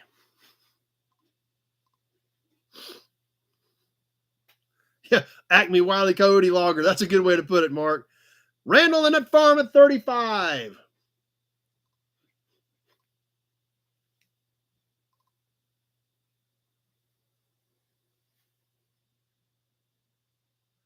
Leo at 40 as we hit the 1 minute mark.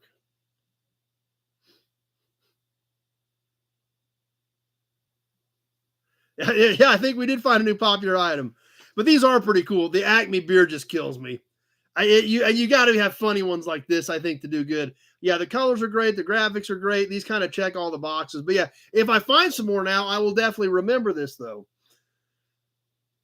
Leo at 40.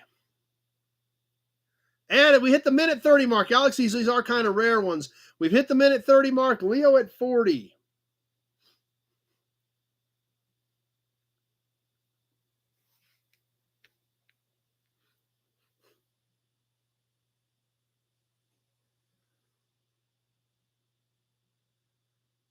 Just about done on this, few seconds left. Leo at 40.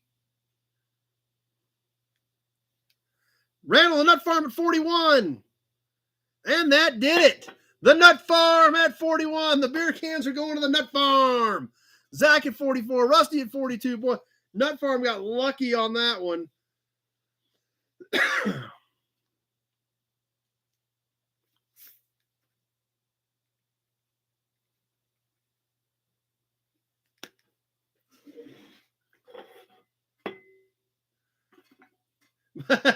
Mike says if you're at the same auction and there's some more beer cans that pop up, I ain't buying them. So next time I try to find beer cans, hopefully Tractor Mike is not at the auction. So we've been at some auctions, and I've seen Mike buy a lot of beer. In fact, how big was that collection in Chase you bought? 200 or 300 cans? Yeah.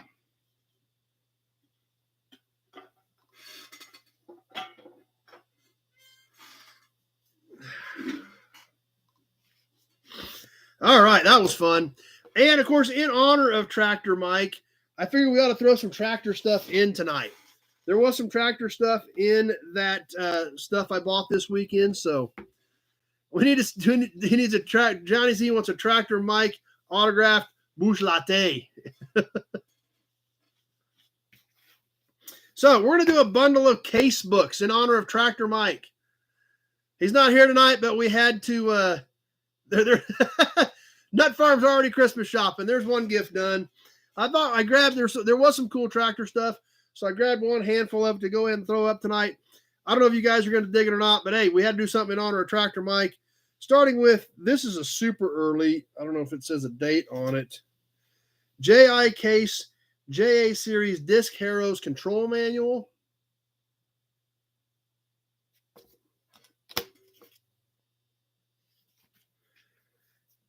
Operator's Manual for Case Model E Elevator. These are dated. I think 7-47. I think this would be 47.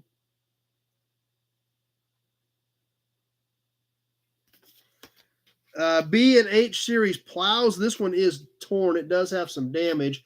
This says 10 of 49 on it.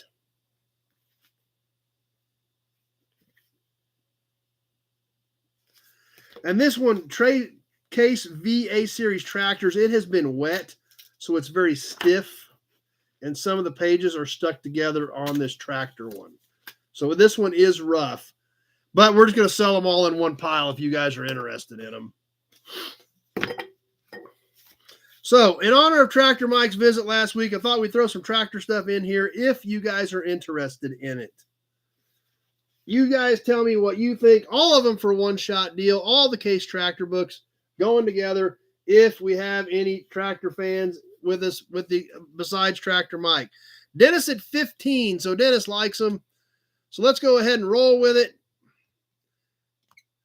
and get boogieing. Leo at 20, Dean at 11, but I got Leo at 20 on the Case books, Tony at 20. So you guys think these are okay? That's cool. I've got Leo at 20, Tractor Mike at 16. But I've got Leo at 20 as my high bidder as of right now. I had Leo first at 20.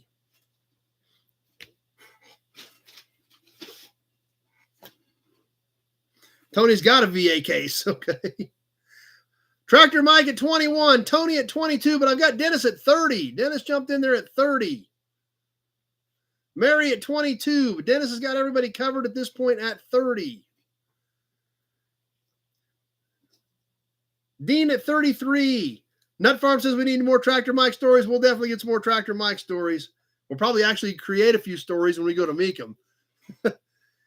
Tractor Mike at 23, but I've got Dean at 33 already on YouTube as we hit the 1 minute mark. X-Ray Dean at 33. Dennis at 35. Hudson for Tractor Mike. Great idea, Kenny. Let's get a Hudson badge up there in honor of Tractor Mike. Dennis at 35 on the Case books. All four of them won money.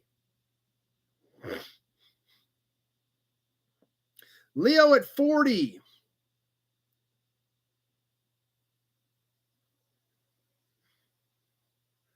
And there's the minute 30 mark. 1 minute, 30 seconds is gone. Dennis at 45.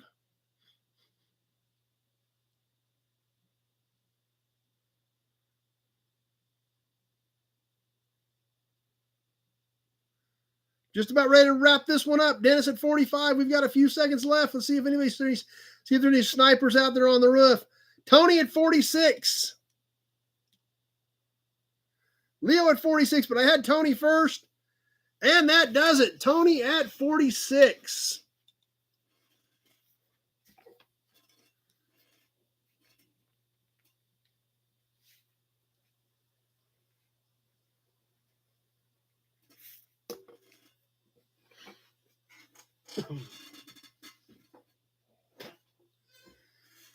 All right, what else we got? Oh, something else I got a bunch of killer sales brochures. So I thought we'd throw a batch of those in here tonight.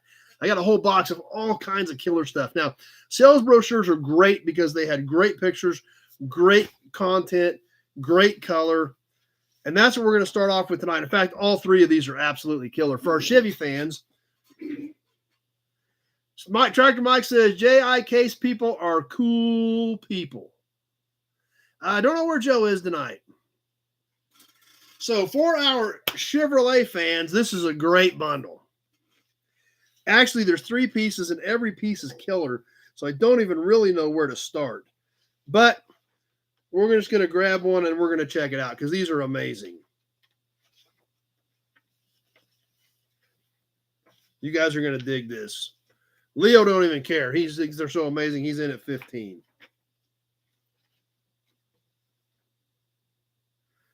Okay. Let's just go ahead and start. This is all 1964 Chevrolet sales brochures, but there are 3 of them. Starting off with wagons. Check this thing out. These things are full color. These were the sales brochures you'd get at the dealership. This does have full size Chevelle and Nova wagons in it. All 64 Chevrolet wagons are included in this brochure. That's right. Wagons are killer.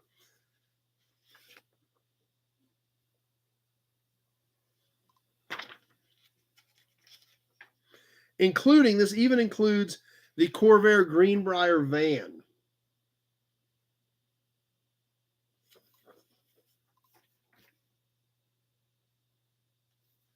That's the first one. Yeah.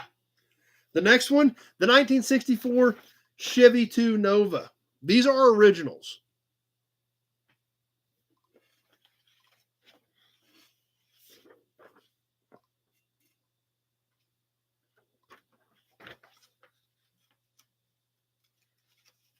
Kevin L. and Mary have literally the exact same comment. Those are awesome. Yes, they are cool. And we're not going to get through every page of these. There's a lot of cool stuff in here, but we'll just hit some of the highlights.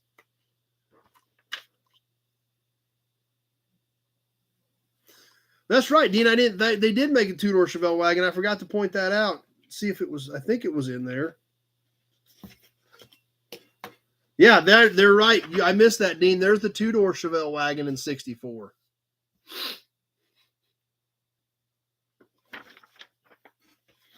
And the third brochure, the 1964 Chevy Chevelle brochure. Johnny Z starting us off at 25. All three of these one-shot deal. Check this out. Malibu SS convertible.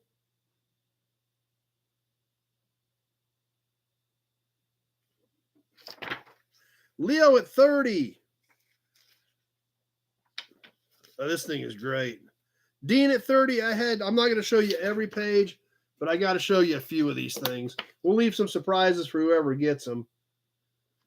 Dean at 35. Mark Falcon at 35. Wagons. Leo at 40. These are all originals, yes. Interiors. All originals, all in great shape.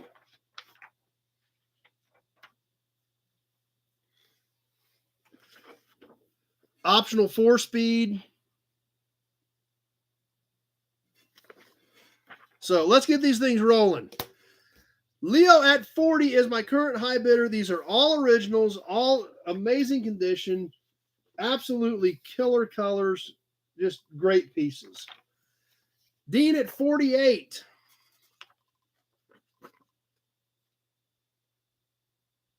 It's kind of tough to be able to hold them up and see everything at the same time. I'll kind of lean back, kind of do this. Leo at 49.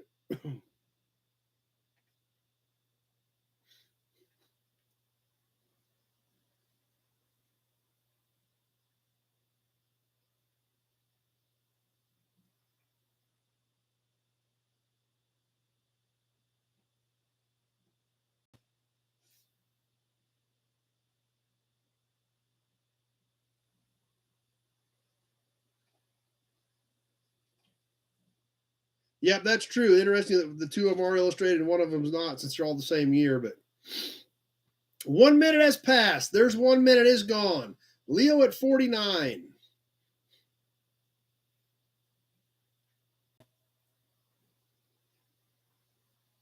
Yeah, it looked like a Chevy dealer. Here, take your pick.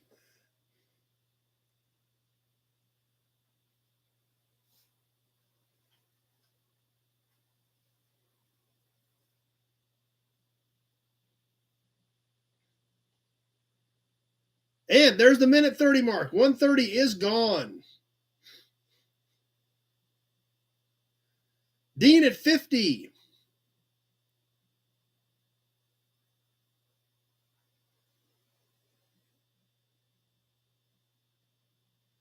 We're coming into the wire. We've only got a few seconds left. I've got Dean at 50. Leo just reloaded. Let's see what's going to happen. Dean at 50. Kenny at 64. And that did it. Kenny at 64. Leo had another shot in there, but it was a second too late and just a little under anyway. But Kenny at 64. Nice shot, cool pieces.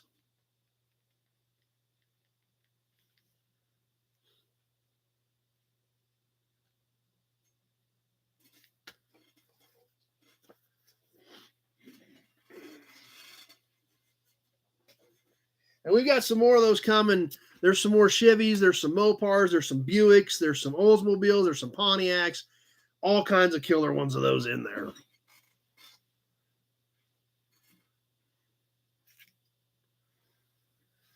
Okay, what else we got? We all got kind of excited about that. What do we got coming next? Ooh, another cool plate. I told you guys some great plates.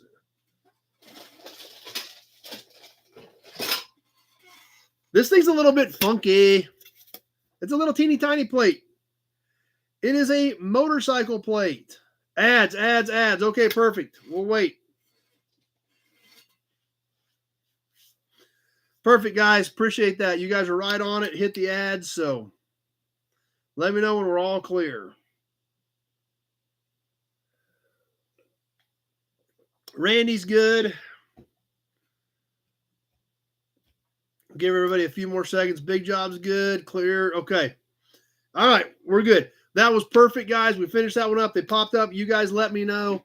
And, yeah, it was great timing. So, okay.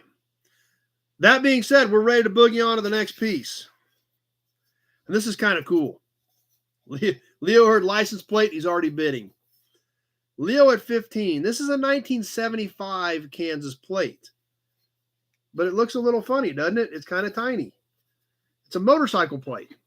A low number, 2-digit, number 32. ED was Edwards County. 75. And then they started using motorcycle stickers in 76. This had a sticker on it for 77 and 78. So it maybe 75 was when they started doing motorcycles with stickers, or I'm not sure, 76. Green with a white background. The back is nice. The front of this thing looks great. It has been used. We can see where the screws were at on it. But obviously the color is great. This is a nice bright green with white letters and numbers, and obviously a 2-digit number 32. This is smaller, so let me give you the dimensions on it.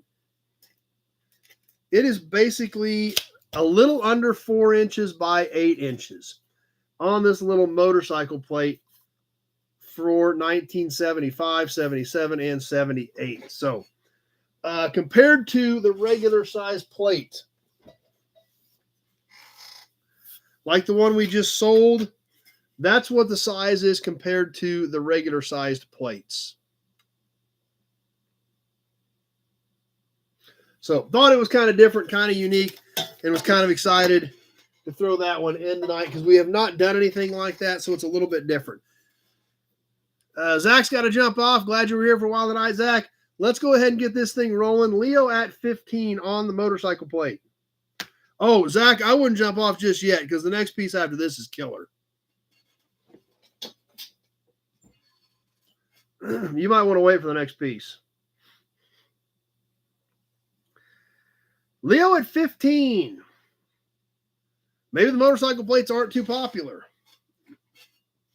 Tractor Mike's digging it.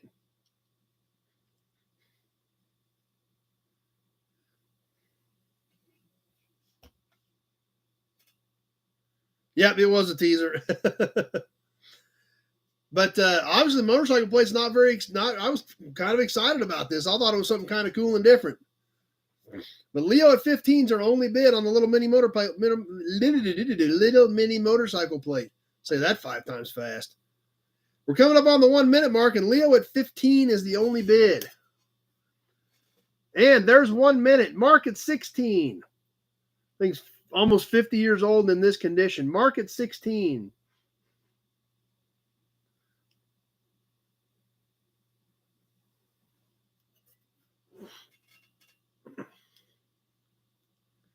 Can't drink no Hudson badge, but drink every time it says killer. We'll give you a Hudson badge then. Mark at 16. We're coming up on the minute 30 mark.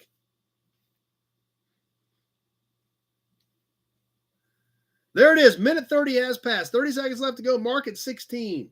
I really thought you guys would dig this a little more than that, but we'll see what happens. Mark at 16.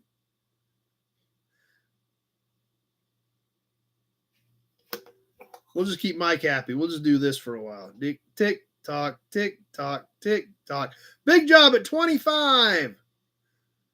Big Job at 25. Got a little bit of time left. Not much. Leo at 17. Big Job's got him covered up at 25. Few seconds left. And that does it. Big Job at 25.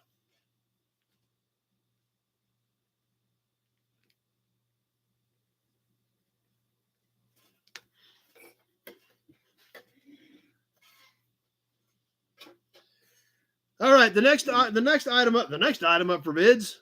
It's like this, Price is Right or whatever. Auburn badge.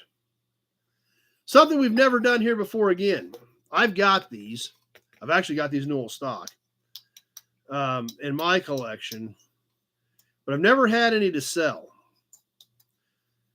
So I thought I was pretty excited about these. They're different. They're little. They're small. They're salt and pepper shakers.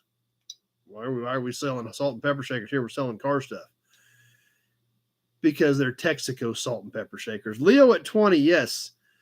Texaco gas pump salt and pepper shakers. I hope you like these, Zach. I hope it was worth staying on for a couple more minutes. Like I said, we've never done anything like these before. These are fair condition. They do have some definitely aging on the stickers. I think these are 50s era. Randy at 25. These did come this way. One Sky Chief, one Fire Chief, one red, one gray. Alex at 30. Dean at 28. So let's see. Leo at 30. Alex at 30 was okay. Zach was happy he stayed. These did say S and P on the top for salt and pepper. Leo at 35. Zach said he'll just drive with one eye open. Good plan. Just don't have a wreck. So like I said, these do have some scuffs and scratches and definitely some yellowing on the decals. I think these are 50s, Kenny. Mary at 35. I got Randy at 40 on YouTube now. These do both have the bottoms in them as well. The bottoms do come off to fill them. Leo 41. Jessica 45. Mary at 45. I had Mary first at 45. And both the bottoms are there. Leo 47. So let's go ahead and get this thing on the timer. Leo at 47 on the salt and pepper shakers. I love these things. I've got a used set and a new set. Dean at 50, or I would never sell these because these are, I love these things. I've got a couple of different manufacturers. Jess at 55. Gray Kitty's here right in the middle of everything. What are you doing, dum-dum? Leo at 55. I had Jess first. We are live and on the timer on these salt and pepper shakers. Hello, Gray Kitty. Mary at 60. Leo at 60, but I had Mary first. Jess at 62.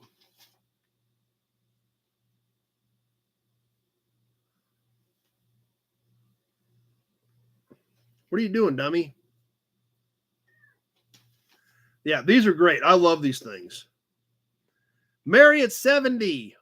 Leo at 70. I had Mary first. Yeah, Primer. Yeah, you helping the bids, Cray Kitty? You can say hi in a minute. We're just about to that 1 minute mark. Mary at 70 as we hit the 1 minute mark.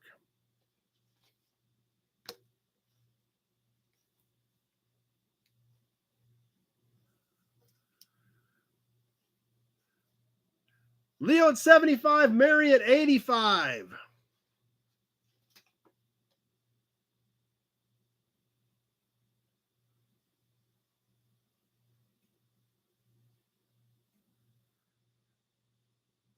And there's the minute 30 mark. 30 seconds left.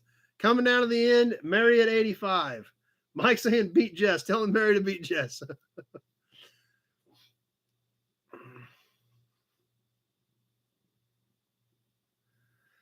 Mary at 85. Everything kind of calmed down. Things are starting to get close to the end. We're down to the last few seconds. I've got Mary at 85. Just about it. We're down to the last couple seconds. Mary at 85. And that did it.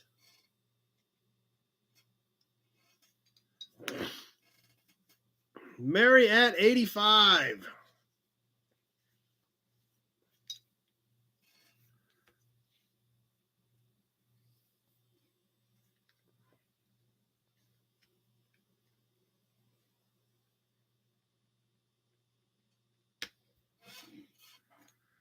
Super cool pieces.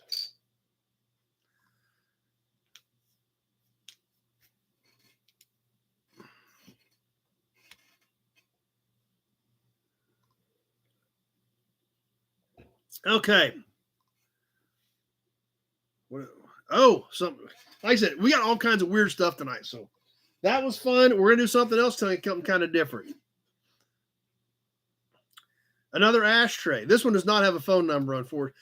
No, I didn't have any enamel badges tonight, Alex. I didn't find any, and like I said, I started gathering up all the stuff I got this week and ended up with more than enough for tonight. And that's okay. Now Zach is going to bed. Well, I'm glad you hung out for a little bit more fun. But up next, we're going to do a mobile ashtray from the Marvin Miller service station in Lacona, Iowa. This one, unfortunately, does not have a phone number at all. Hope you guys can make this out. Obviously has the mobile logo right in it. From old Marvin Miller in Iowa. Also another glass ashtray, probably 60s era maybe on this one. 3.5 inches square. Does have the Leo at 10. Obviously the mobile logo, very similar to the signs. On the mobile glass ashtray, it was kind of a dish-shaped one, kicked out at the sides. And had a slot in each corner for a cigarette. We don't see these hardly anymore, so you don't even hardly think about it. But we got Leo at 10. Let's go ahead and get this thing rolling on the timer tonight. Alex at 15.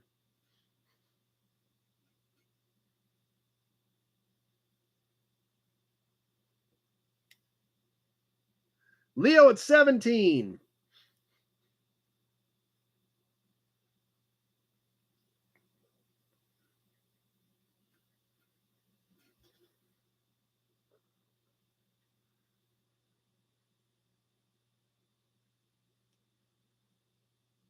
Jess is jumping off tonight. Glad you got to hang out with us for a while on your birthday.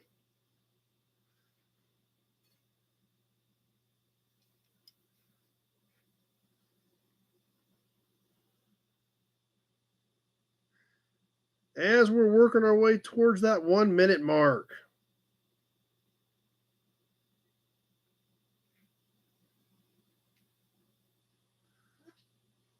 There's 1 minute. Leo at 17. Matt at 18.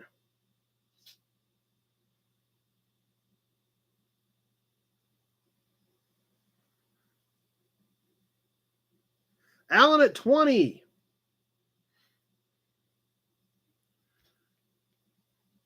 Oh, the can is coming up next. The can I was telling you guys about. This thing is great. Zach jumped off a little bit too early. Minute 30 gone. There's the minute 30. Alan at 20, excuse me, as we hit the minute 30 mark. Alan at 20 on the mobile ashtray.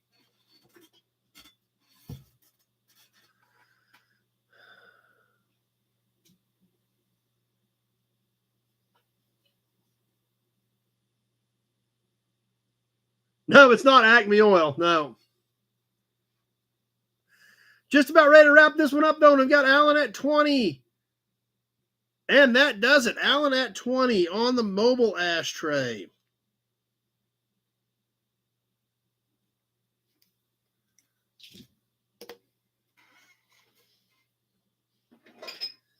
Okay.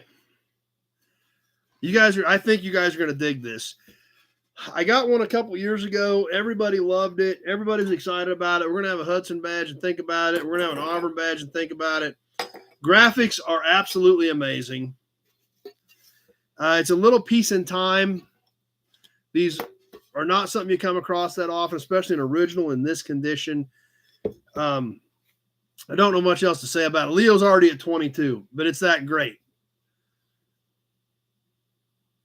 Super neat piece. Kenny at 20. And it is killer. Yes, it is killer, Mike. It is one of the Maytag mixing cans. I love these things. I got one a year and a half or so ago. These were for mixing your gas and oil for the Maytag engines. Pour one small measuring cup of Maytag special motor oil in the can, which will bring it to the ring near the bottom of the can, then to the upper ring with standard, not high-test gas. So Randy at 25. Brian Dispatch has to jump off. Tractor Mike at 35. First pour one small measuring cup of Maytag special multi-motor oil into can, which will bring it to the ring near the bottom of the can right here. Then to the upper ring up here with clean, standard, not high-test gasoline, and fill base of engine with mixture thus obtained.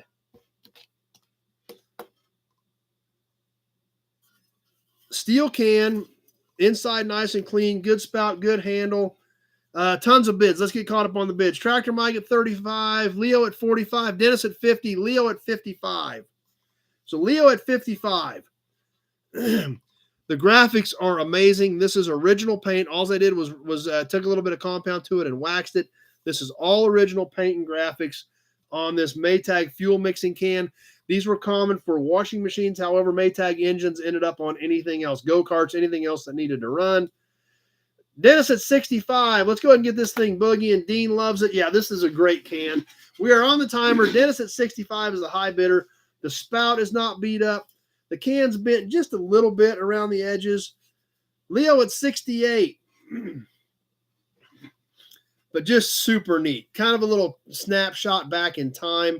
They did put the handle right here where the seam was at for the can. Yeah, big job. It is beautiful. It is. It's great. The Maytag logo looks great. The arm, the hourglass, just, it's a great can. I told you guys I had a good can coming up. It's a great can. Leo at 68. Mike still uses his monthly. Does that mean you do laundry monthly, Mike?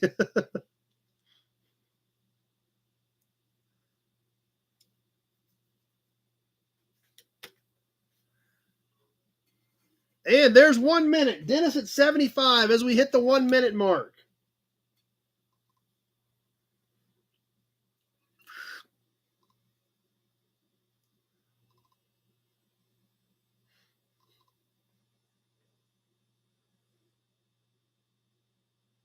Randall the Nut Farm at 80.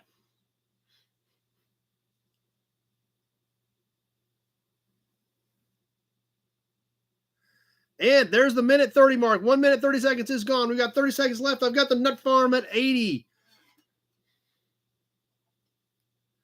Mark said, Mama said no. Yeah, this is a kind of tough one. This is going to get you excited. We're coming down to the end of this one, and I've got Nut Farm at 80.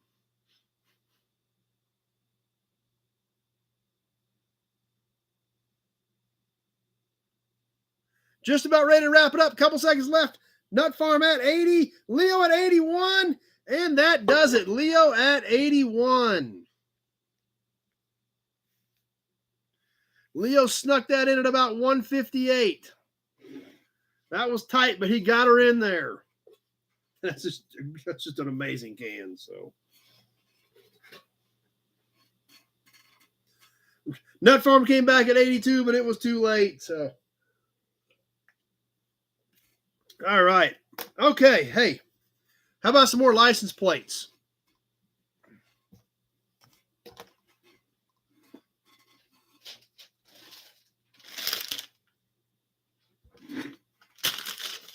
How about everybody ready to do another plate?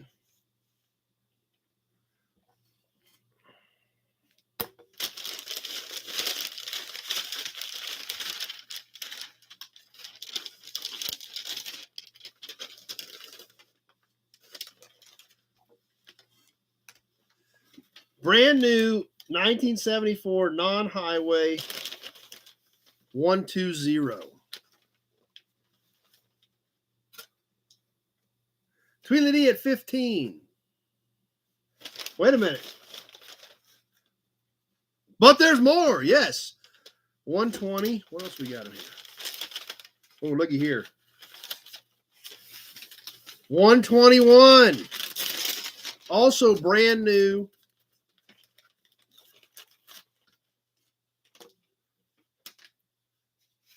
$120, $121, brand new, 1974 non-highway. Check these things out. Alex at 50. Wait, what's that? That's right, Mark, and 122. All three brand new, in numerical order, 1974 plates. Now, these have a few scuffs on them. We've talked about this before, and I think it means that they could use like non-highway fuel like it was, something that was not used on regular normal road use. So Tony at 60. Yep, all three of them, one shot deal. Now these are not perfect. This is all stuff from this auction last week. In fact, I think the matchbooks are the only thing that I didn't get at the auction. Leo at 70. It does have some scuffing over here. On the 120, the 121 has a little bit of wear up over here. But I mean, these have never had screws in them. And the 122 also, it's got, a few scuffs up here. But I mean, it's minimal. All of them, one shot deal. All three, hang them in a row in order: 120, 121, and 122. I've got Leo at 70. Let's get this thing boogieing.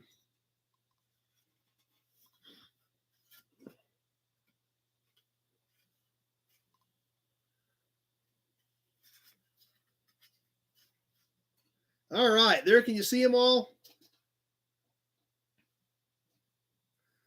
We would watch the timer in the plate, but I can't hold all the plates and the phone at the same time.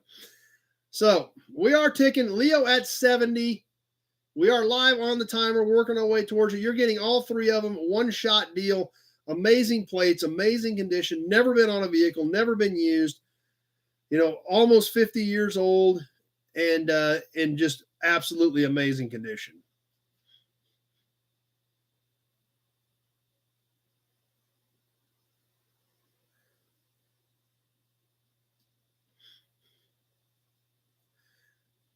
And ticking away, and there is the 1 minute mark. 1 minute has now passed. Leo at 70.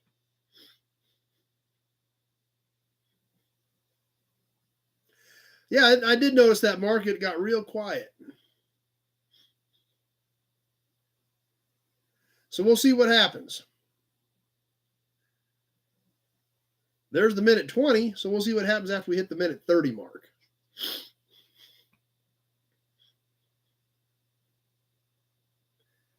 There it is. 1 minute, 30 seconds has now passed. And it's crickets. Leo at 70. We'll see what's going to happen here over the next 30 seconds. Less than 30 seconds now. Leo at 70. And we're getting close to the end of this thing. Let's see what's going to happen. We've got a little bit of time left, but it's getting tight.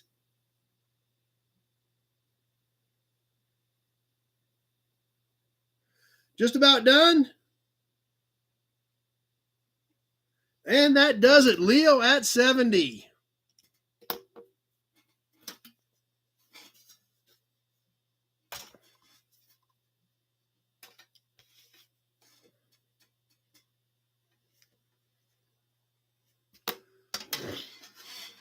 All right, got to wrap these things back up for Leo, though.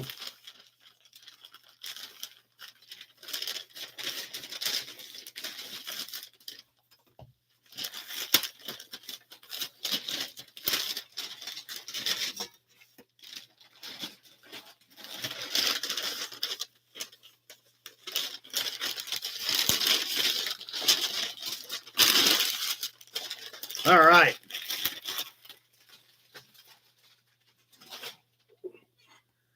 What do we got next? Tony was born in 74, so was I. So Hudson badge. Oh, let's get out, see what else we got here.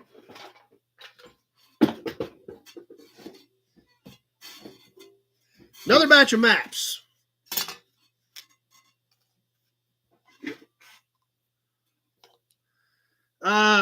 I've got one. I don't know much about them. I've got one, though. Map time.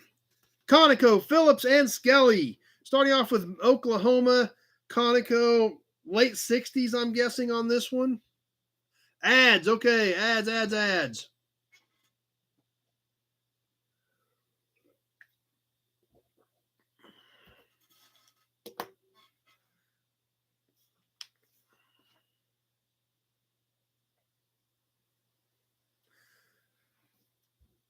Nut Farm skipped. Okay, we'll give everybody a few more seconds here. Alan's back.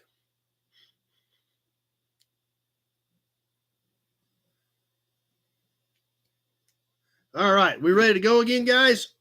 With another batch of maps. Conoco from Oklahoma, probably late 60s, early 70s.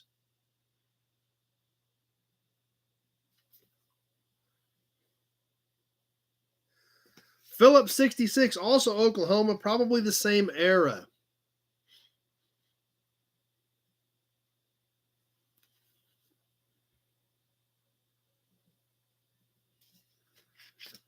And the last one is super cool. Skelly. Check out the graphics on this one, on both sides. These are all Oklahoma. It is a set, 3 different companies, Oklahoma maps. Skelly, Conoco, as well as Phillips.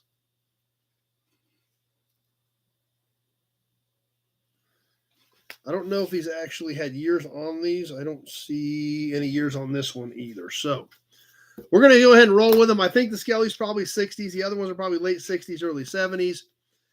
Let's go ahead and get rolling on these. Randy at 15 on the set of Oklahoma maps. What else we got coming up? A couple more cans and another plate. So Randy at 15 on the maps. Leo at 20.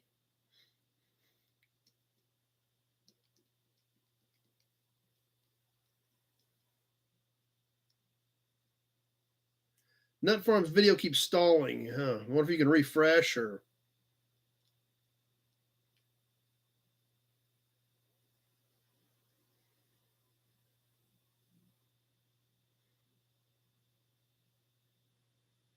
Randy at 21.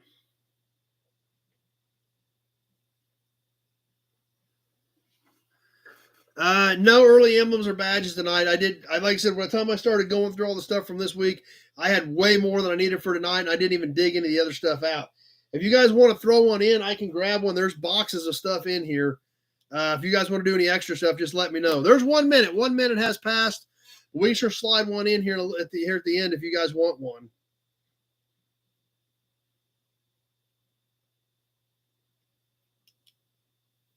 Still fighting it. Sometimes we're just up against the system and there isn't much we can do about it. So hopefully it'll go. Leo at 23. Hopefully it clears up for you.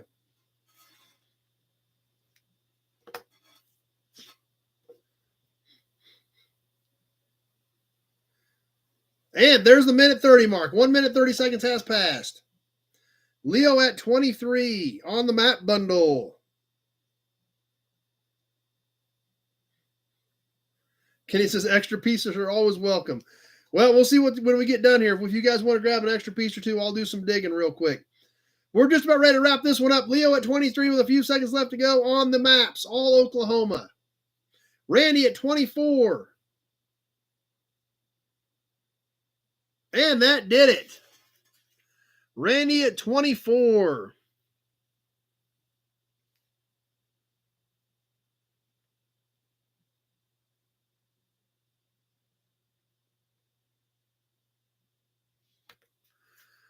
Thinking about the Christmas auction night? Yeah, I'm starting to think about it, Big Job.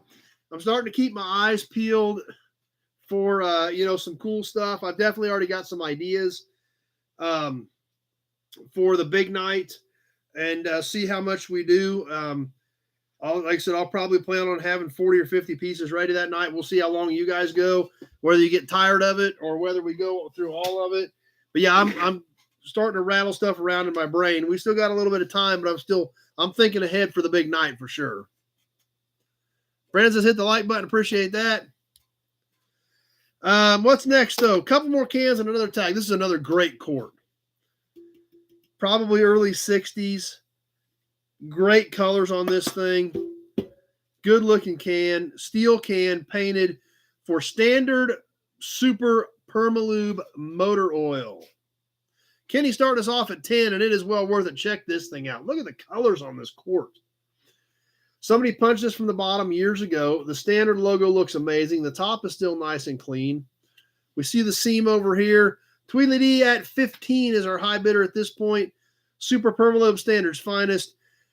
Gives upper protection against the hydraulic valve lifter sticking. Gives upper protection against combustion chamber carbon.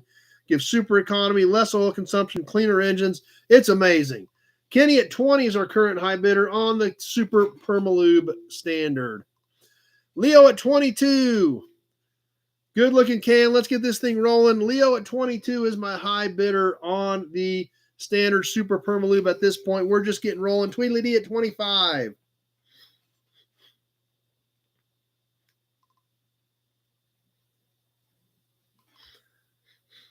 Leo at 30. Kenny at 26, and I've got Leo at 30 already. Kenny at 31.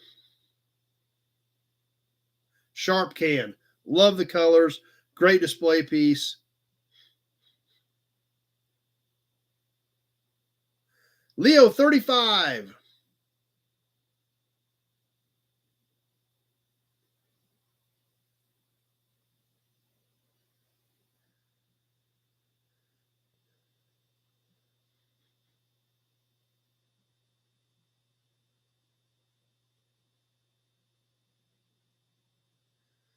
And there's the 1 minute mark. Kenny at 36.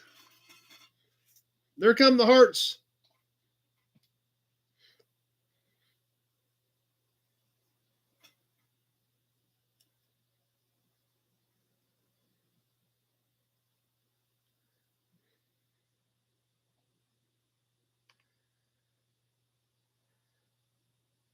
Kenny at 36 as we're ticking away at that 130 mark. And there it is. 1 minute, 30 seconds has passed. Kenny at 36. Leo at 38.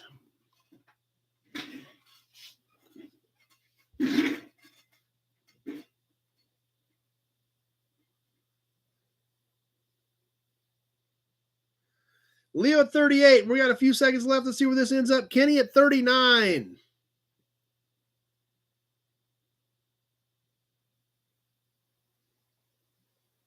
And that did it. Kenny at 39.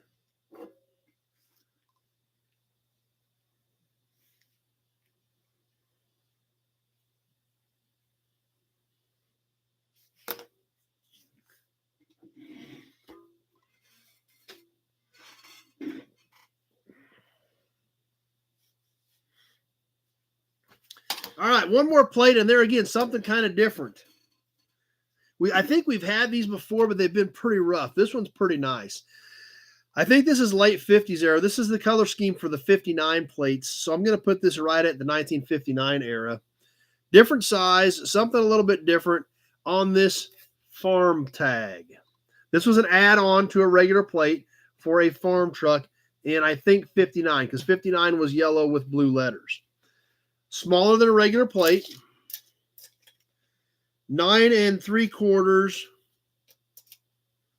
by 2 7/8. Leo at 20. 9 3/4 by 2 and let's say 9 3/4 by 2 7/8. So almost 10 inches by almost 3 inches. Now, once again, compared to a regular size plate, here's what it looks like.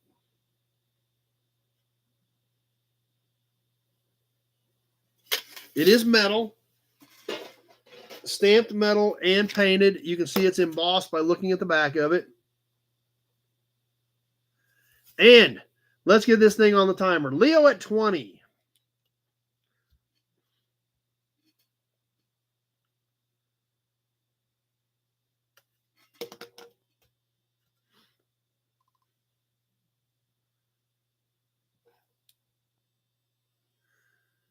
And we're live on the timer on this thing. Let's see what happens. Leo at 20. These are pretty cool. Something you don't see very often. If you do see them, they're still sitting on an old farm truck that's been outside. They're usually not in this condition.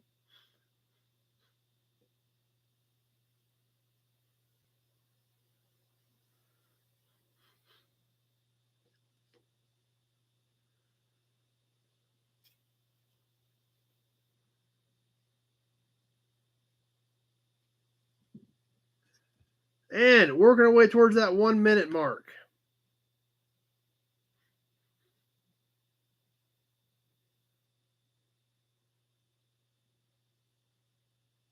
And there it is. There's the 1 minute mark. Leo at 20.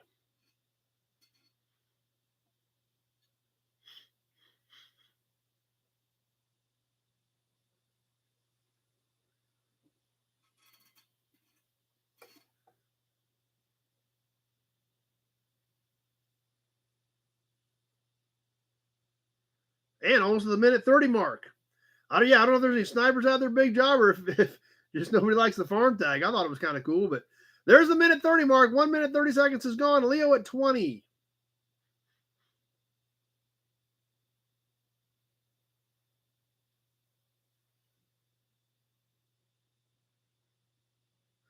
Dean at 24. John at 23. Alan at 21. Dean at 24 is my high bidder. We got a little bit of time left. Anybody else going to take another shot in there? Dean at 24.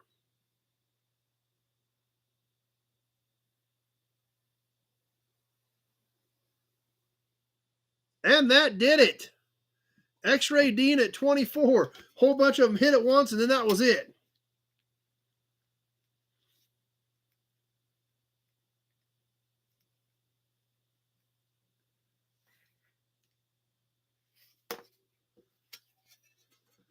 Leo came back at 25, a little too late.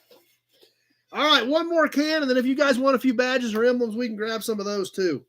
One more can, kind of a cute little can. I thought this one was kind of neat. I'm guessing this is probably 70s era, but it is a metal can. A brand that you don't see a lot of, especially in metal cans, on is Fina. Upper cylinder lubricant on this little dinky Fina can. Cute little Fina can. It's kind of small, kind of palm size. Tweedledee at 10. Leo's laying more. 3 1/8 by 2 5/8. Leo at 15. So just over 3 inches tall, just about 2.5 inches in diameter. It's been drained. They did pop the top, but the top is still there. Dennis at 25. Nice graphics. You see the seam over here. It is a metal can. Bottom still good and intact. Good looking Fina logo. Instructions on the back. Let's go ahead and get this thing rolling. Dennis at 25 on the cute little Fina can. Leo at 26.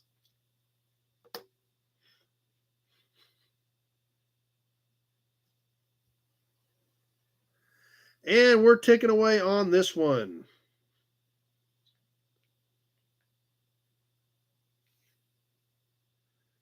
Dennis at 31.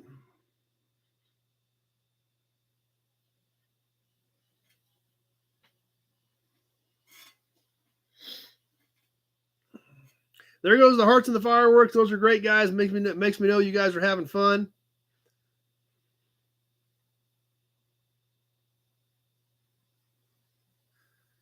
Dennis at 31 on the cute little Fina can.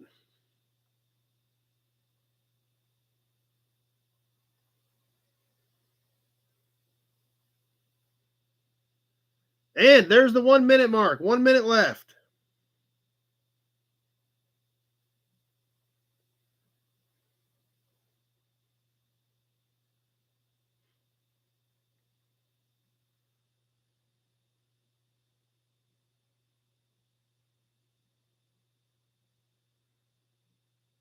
Leo at 32.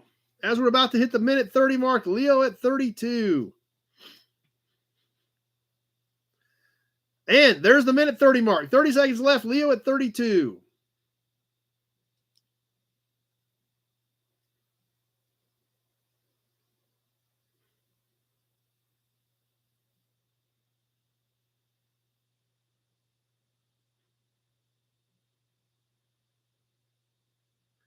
Pete at 37 with just a few seconds left to go. Pete's next in at 37. Kevin at 38. Kevin takes a shot at 38. And that does it. Kevin slides in there. Hasn't been jumping in at all tonight. Slides that in there. Boom, right at the last second.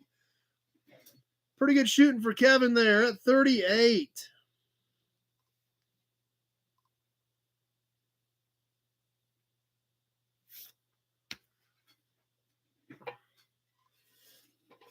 All right, so do we want a couple badges or emblems since we haven't done any of those tonight? We're going to give you a couple of these to think about, but you guys want to do a couple badges or emblems, I'll grab a couple out of the box and we'll throw a couple of extras on here if you want to do that. What do you guys think? Mark says keep going. All right, let me grab a couple of emblems real quick since we haven't done any of those tonight, and then we'll get into the magazine.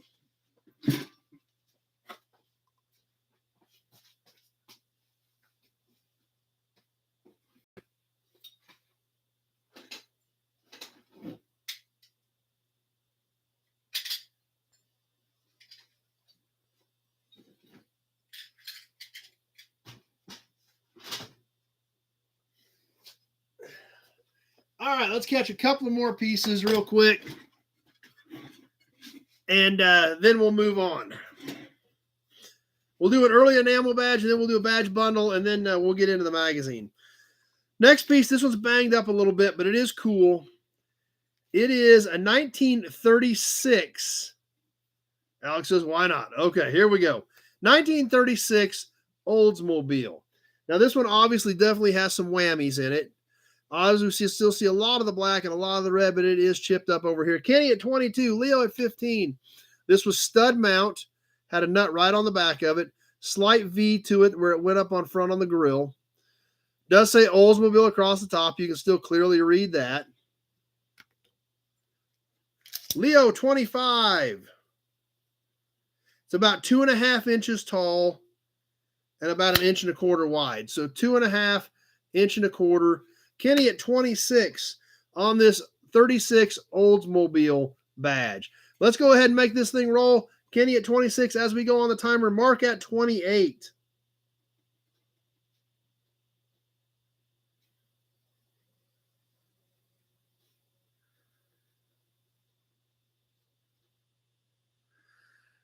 Leo at 32.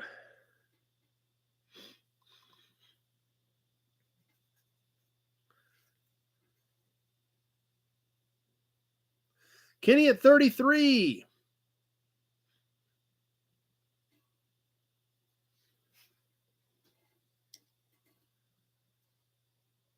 Alex at 40. Seems like a lot of you guys are digging this one, so I like it too. This one's obviously an extra, but it is a great looking badge. Kenny at 41. Leo at 42.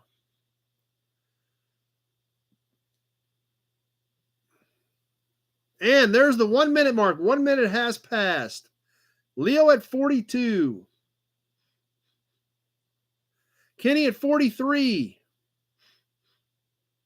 Alex at 45. Still got to keep an eye on Facebook as well. Mary liked that badge last week. We'll see if she likes the Oldsmobile badge. Leo at 48 is my high bidder as we're coming close to the minute 30 mark. Leo at 48. And there's the minute 30 mark.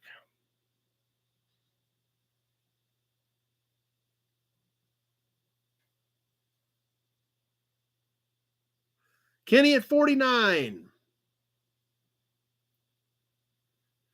As we're ticking away and we're getting close to the end on this one, Kenny at 49. Mark at 50. Pete at 62. Alex at 52, but I've got Pete at 62 with a few seconds left. And that did it. Pete at 62.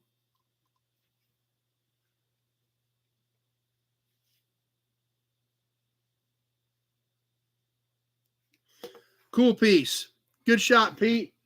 Let's catch one more. Let's do a badge bundle since we didn't do any of those tonight for our Chevy truck fans. There are only 2 in this badge bundle, but they are great ones.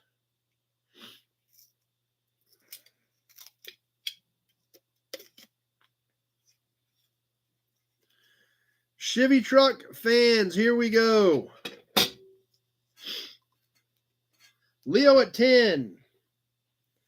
The first one, the 1941 through 1946 Chevrolet truck front grille badge. This is chrome-plated pot metal.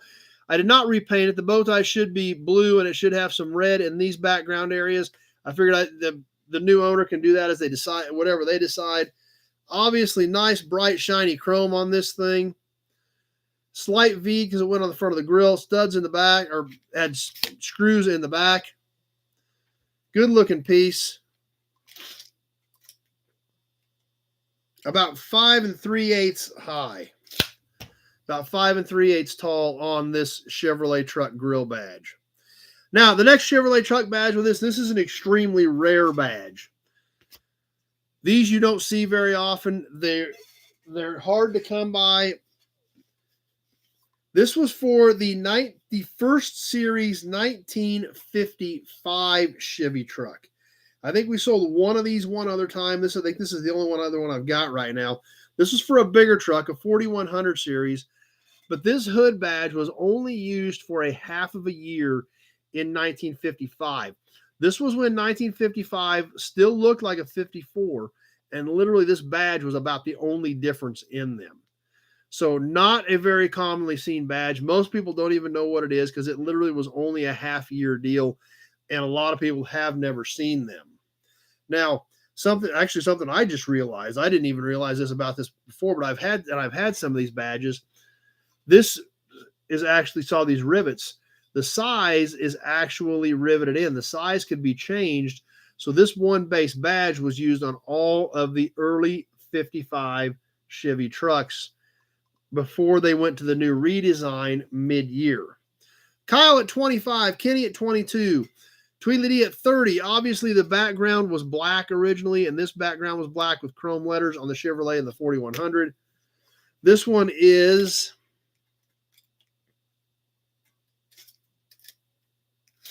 9 7/8, almost 10 inches by 2.5.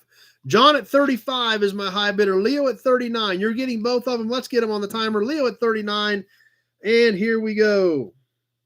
On the Chevy truck badge bundle. Kenny at 40.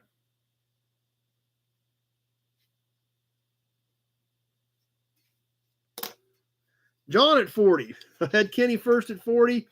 You're getting both of them. Pretty cool pieces. Leo at 49.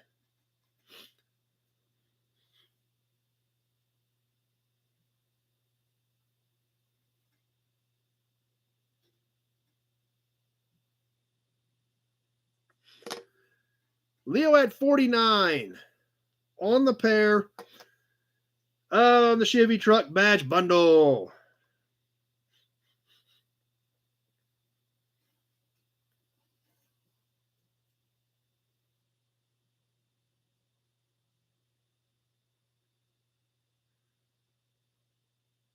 And there's the 1 minute mark. Snipers take positions. Yep. 1 minute's passed. Less than 1 minute left in tonight's auctions before we get into the magazine. Leo at 49.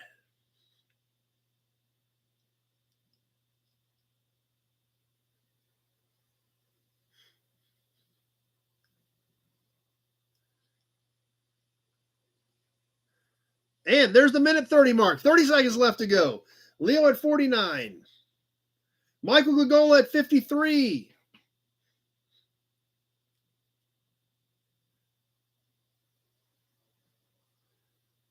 Ad. Stop. I just shut it down. We had an ad. Michael at 53 is my high bidder.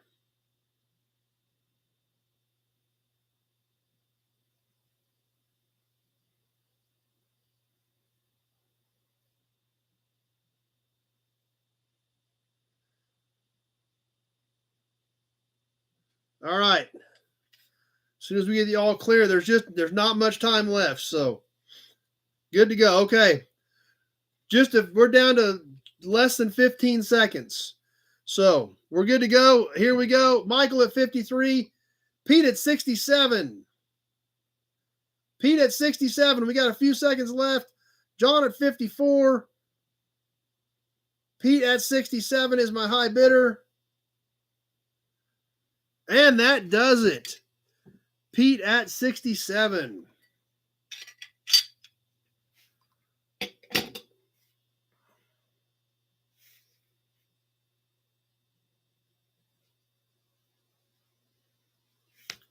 All right.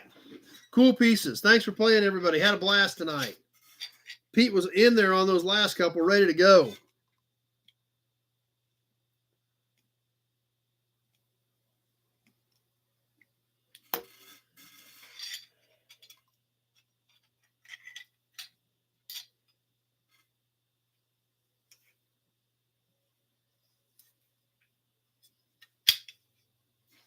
All right.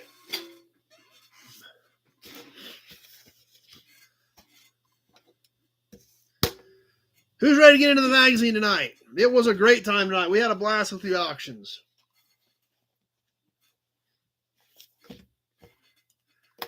Like I said, almost all of that was new meat. I've still got more of it. But like I said, we still got a lot of brochures. We got some more cans. We got some other cool stuff. And we got some more license plates. But had a great time with that fresh batch of stuff tonight and threw a few other pieces in.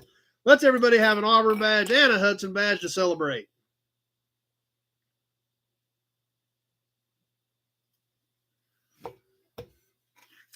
Well, I'm glad you like it, Tony.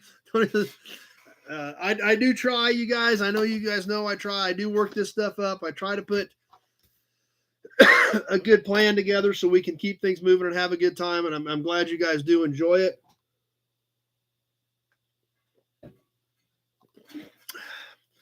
So let's get into the magazine tonight. Let's finish up the December 1993 issue of Motor Trend with the truck of the year, the 1994 Dodge Ram.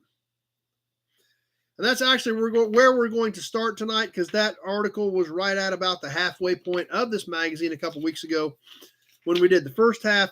Getting into the second half, we are starting off with the truck of the year, the 1994 Dodge Ram. Now, obviously, this truck sat the truck world on its ear when it came out. I'm going to read a little bit of what it says in here because, it's kind of, we almost take it for granted. Well, thanks, Kenny. I appreciate it. I do try. I'm glad you guys appreciate what I do. It's just weird that you guys really think it's a good show. But, I'm going to read some excerpts from this article. We take it for granted now. This was 30 years ago. But we've got to remember, this truck literally sat the truck world on its ear when it came out. And there's a lot of great bits and pieces in here. Obviously, I'm not going to read you the whole article, but there's a lot of bits and pieces in here that really drive that home. Now, I think you think about that point in time, the early 90s. Pickups were nothing like they are now. Pickups in today's world are normal transportation. Most of them are four-door with a little tiny bed. People drive them every day. It's normal part of the world. In the early 90s, trucks were still primarily a work vehicle. You didn't see a lot of people using them for daily drivers. If you did, it's because it was a work truck. You didn't see fancy crew cabs, leather interiors, sunroofs, TVs, all that stuff. Almost unheard of in that era. So we got to take ourselves back to that point. This article starts off with, carpet in the bed of the truck. Yeah, that's exactly right, Tweedledee. Some people say that Mount St. Helens erupts more often than big news breaks in the full-size pickup class. It's not unusual for model cycles in this category to exceed a decade. Even facelifts occur only slightly more often than Mars probes. So we got to think about that. That's what puts it, starts to put this into perspective. We've got to think about back then what the truck market was really like. That partially explains why the revamped Dodge Ram is creating such a stir this year. More important, however, is that in several ways, the Ram has created a new standard by which full-size pickups will be judged. Now, obviously, you guys know I love these trucks. I worked for Chrysler in the late 90s, early 2000s. I've still got my Cummins that I ordered brand new. It was an 02, the end of this era.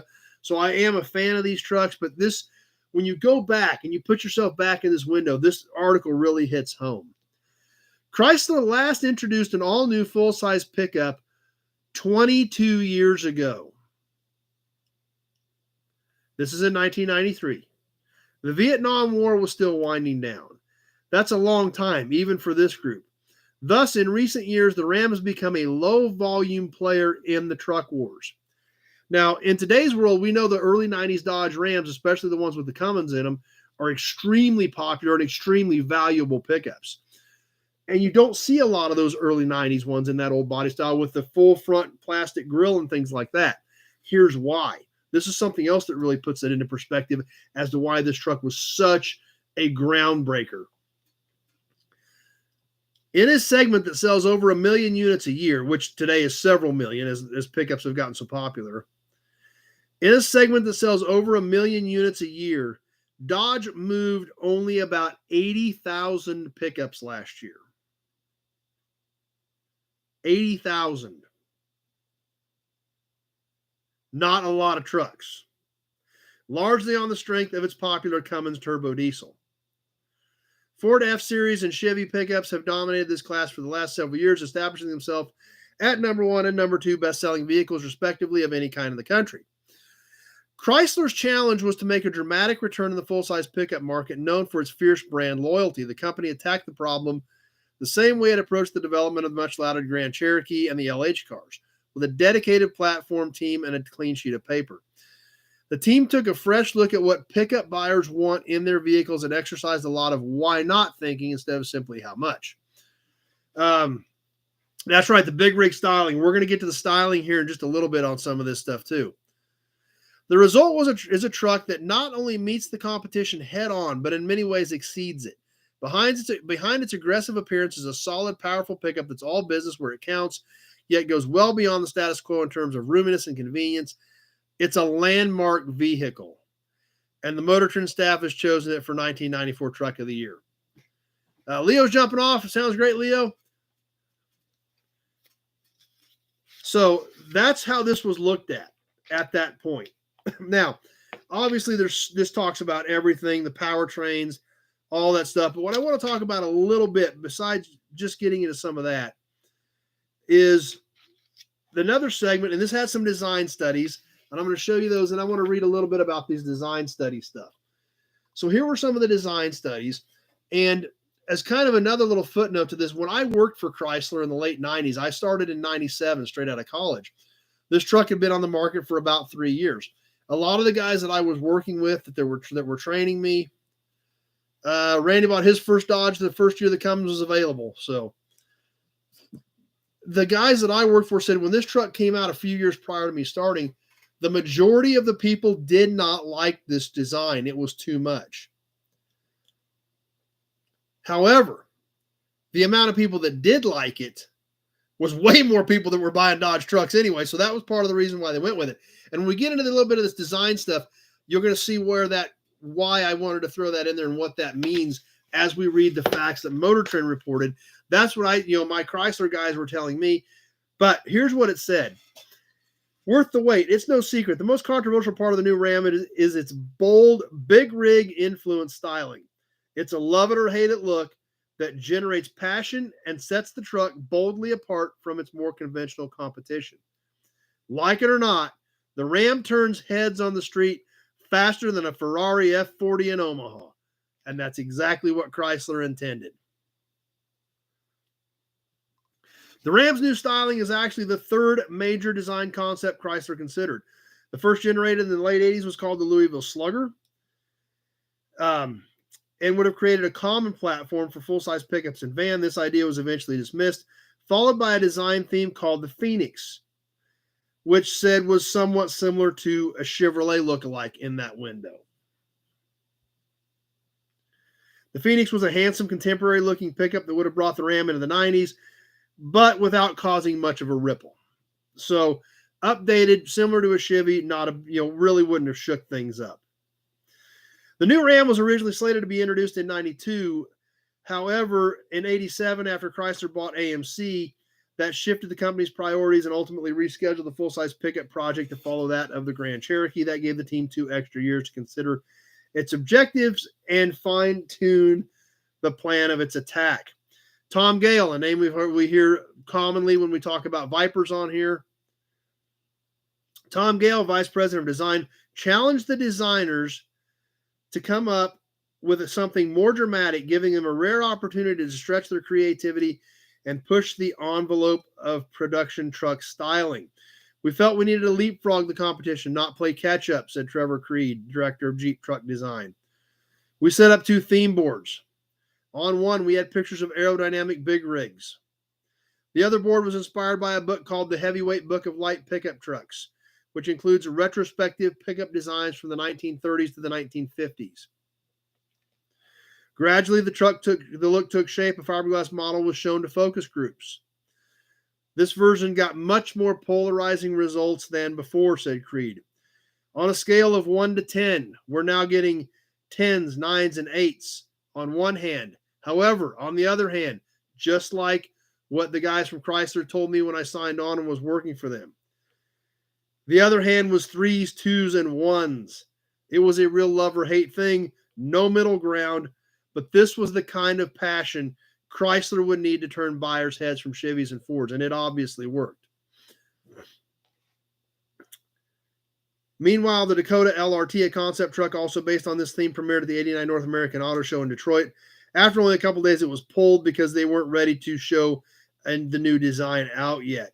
But however, just like what my guys that I worked with Chrysler told me, a lot of people hated it, but a lot of people loved it. And that's exactly what this article said. And that was the reason that did it. They needed something to shake things up. So Kevin's first Dodge was a 94 now, but 2004. I don't know if gas mileage is great in any full-size pickup, really.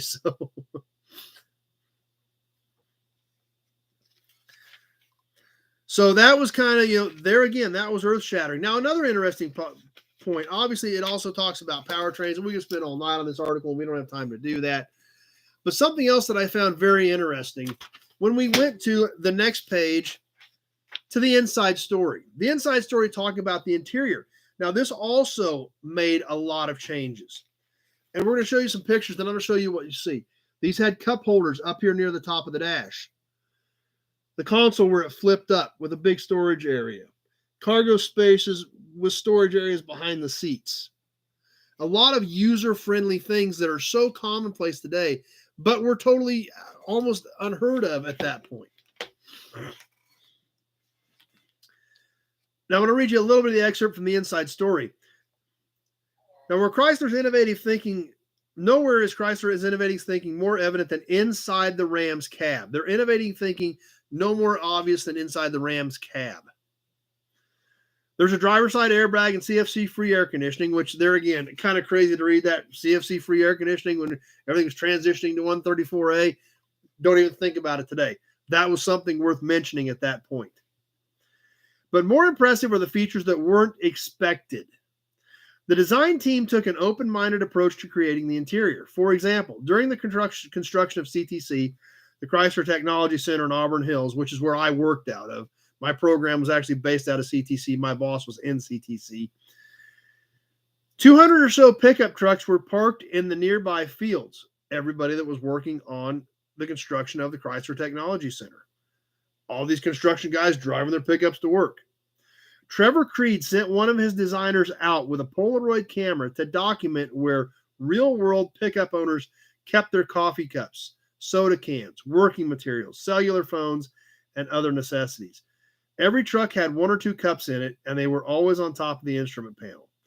And the other interesting discovery was the seats were usually covered with personal stuff, laptop computers, maps, papers, lunch bags, newspapers. These findings helped shape the most ergonomically friendly standard pickup cab on the market today. Space is always a priority in pickups, and the new Ram has the most head, shoulder, and hip room in its class. The cab was lengthened 4 inches, giving it several advantages. Long leg drivers can utilize 7.5 inches of seat track travel, the most in class.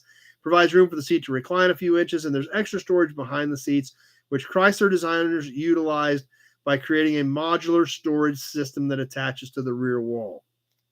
So, kind of crazy. So, and that's exactly right, Nut Farm. They did start a design revolution, and that's exactly what we're talking about here.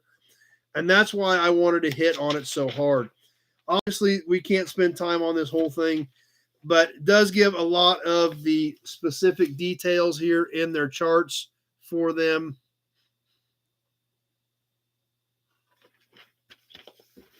And also some in-action shots on the Dodge Ram.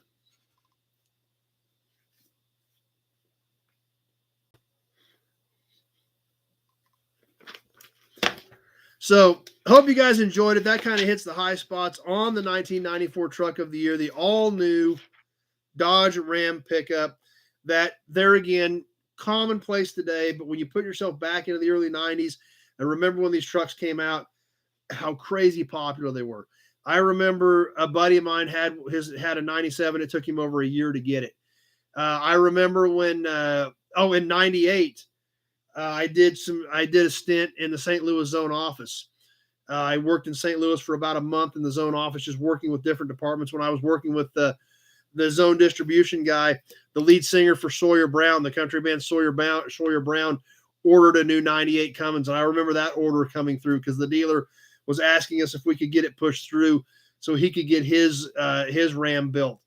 That's what it took. I mean, it was literally, that was in 98. This was in December of 93. And it was, in 98, people were still having trouble getting them built. So there, we don't think about it as much today till we get into some of these magazines, but that's what's so great about doing these magazines. It takes us back in time. The plastic dash fell apart with the Texas heat. Yeah, there is some truth to that, Scott. The dashes didn't hold up in the heat, that's for sure. So I like going back in time and looking at this stuff, especially when it's a vehicle that I own and I've always been passionate about and had a heavy involvement with. But that's part of going back in time with these magazines and studying them. So on from the Dodge Ram, we'll go ahead and move forward to some other cars that we've probably forgotten about and maybe have tried to forget about from the 90s, including the next one. And we may remember these, but some of us may be trying to forget them. That's right, Kenny. 6 days on the road, going to make it home tonight. I thought that was kind of funny that they were trying to get that truck built for Sawyer, the lead singer Sawyer Brown. But something there again, don't remember much about them. Oh, and that may be intentionally for some of us. On the Ford Aspire, not exactly the most inspiring car, but they did call it the Aspire. But there again, we're going back in time and looking at this stuff with 2020 hindsight. Obviously, the Dodge Ram made a huge splash that still lasts to this day. Even the fact they sold a 50,000 mile one of that, like an 01 or an 02 Cummins at Dallas a couple weeks ago for $55,000. So those trucks are still popular. The Ford Aspire, not quite so much.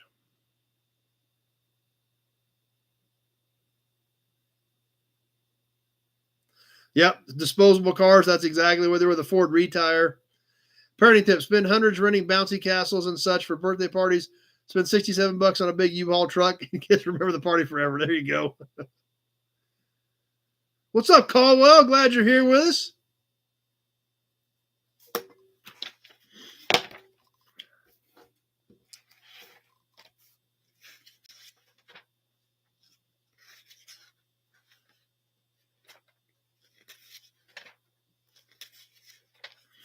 And something else, there again, not a real something we think about, but in this time period, this was towards the end of the line for these. They were literally something that helped save the company, and they were riding this out, and it was about the end of this body style on the first series of Chrysler minivan, the Dodge Grand Caravan LE. This body style was introduced in around 84. It went to 96 was when the redesign came out, right before I got to Chrysler. Joe's here. Glad Joe's Classics made it. Hey, Joe, I need your address on that book, the scrapbook too. So there again, something we don't think about a lot. Chrysler minivans, all the minivans, not a big deal. Shop Cat, taking a break from loading the truck. So, but there again, in this time frame, this was the end of this body style. I don't know, a green 72 Matador, that might not be all bad. It'd be kind of cool. It's different. So there again, minivan is part of was part of the K-car platform, part of what saved Chrysler. This was towards the end of it. The year before, this would have been a 94. 95 was the 95. I think 95 was still this. And then it went to the new redesign, I think, in 96, right before I started with Chrysler. Something we don't think about a lot, but how important those vehicles were as well in that time frame. That was, obviously now everything is a crossover, which is, kind of a blend between a car and a minivan, but literally these things were a pretty big deal on those. in that time frame.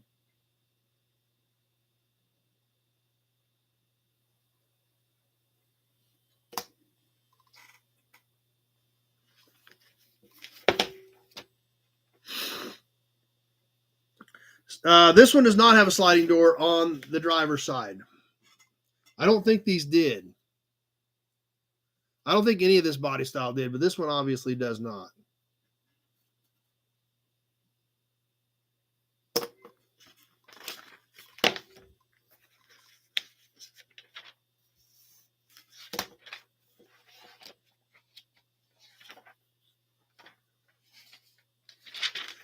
Something else I thought that was kind of funny, taking you back in time, obviously this being the December of 1993 issue. Holiday helpers, great ideas for the auto enthusiasts. What did they have on special or special ideas for Christmas coming up for 1993? The affordable Viper, the toy Vipers, coffee cup holders, a lot of this stuff. And in fact, the Road Whiz Plus calculator. Obviously, we have navigation. We can tell your fuel economy instantly. You had the Road Whiz Plus calculator, toy Dodge Vipers. Not everything even had a cup holder back then. Cup holders.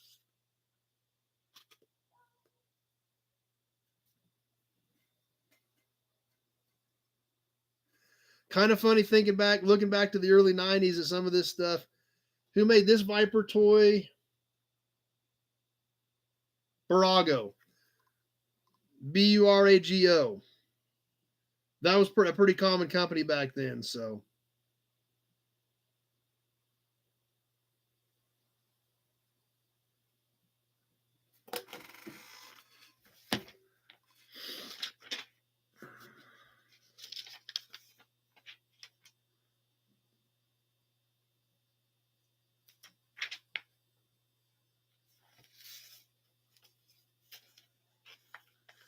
Get Ed McMahon to dress up as an elf for the Christmas auction. I don't know if we can do that or not.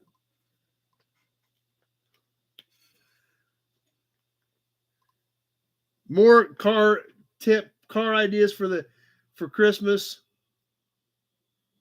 Vacuums, lights. Mark's got an ad, okay. Kevin's got to jump off. Glad you were here.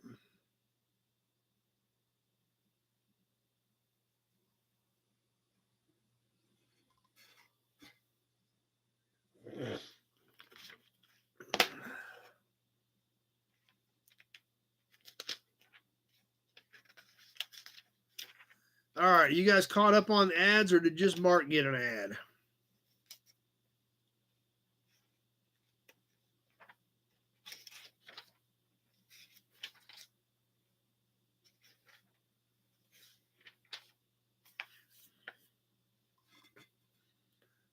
All right, looks like we must be good. Mark had an ad, but I didn't say anybody else having any ads. So let's roll on to one more article, and then we're going to catch the ads for the night. Bill, this got to jump off. Glad you were here.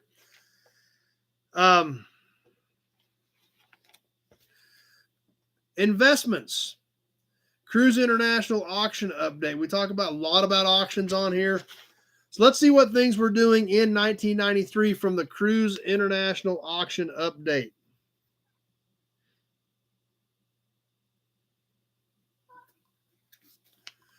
Top 10 sales, 32 Marmon V16 four-door convertible, $267,000. 35 Auburn Supercharged Boattail Speedster, $155,000. 36 Auburn Supercharged Boattail Speedster, $155,000. Those cars are over $500 today. 75 Lincoln Mark IV from Elvis Presley at $100,000. 30 Pierce Aero Cabriolet, $90,000. 35 Auburn 851 Speedster. That would have been a non-supercharged Speedster for $90,000. What are you doing, dum-dum? What? Yes, can I help you? What's up, buddy? Top 10 bids. What did stuff get bid to that did not sell? These are from the Auburn, Indiana auction, September 2nd through 7th of 1993. 29 Duesenberg LeBaron, $875,000. 35 Duesenberg Rolston Limousine, $425,000. 32 Duesenberg Willoughby, $350,000. Michael wants to see the Buick can. Good idea. Let's do that, Michael, here in just a second.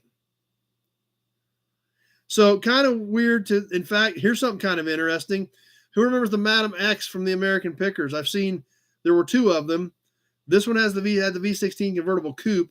The one that we saw was a closed car that Mike Wolf on the Pickers found, $210,000. So kind of cool to look back. And there again, these are all heavy collector car, big time collector car numbers. You know, today's market, that stuff is, you know, it's obviously higher than that, but a lot of the stuff from that era is starting to go up now. Michael wants to be like can. Great idea, Michael. Let's grab the fleet can. Let's dig something out of here real quick.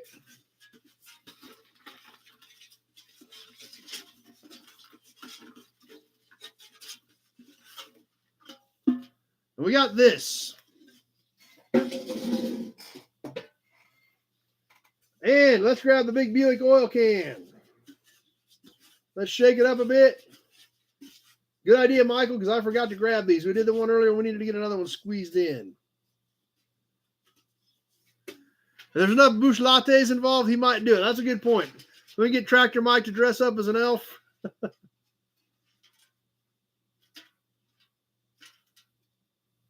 This is a good idea, maybe. Yeah, that's very true. All right, let's see what we got. Tony Napoli. Yes, Big Job, you got the earlier bonus drawing. Let's see what we got for Tony.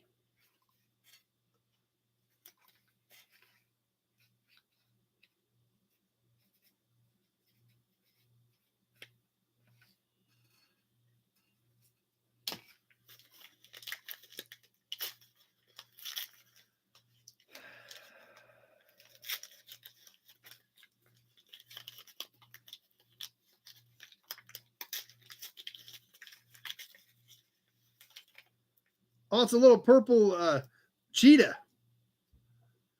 Like a little dinky, and it actually is a cheetah. It actually says cheetah on it. Based on the little fiberglass cars that were Chevrolet powered, they were hoping they were going to compete with Ford, with the Ford Cobras. So, little cheetah toy for Tony. Good idea, Michael. Thanks for reminding me. And as always, right back into the can for the big drawing. For those killer valve covers at the end of the month. Let's catch some ads. Let's get working our way through the ads so we can wrap up this magazine. Let's get a Hudson badge in there to think about that for a minute.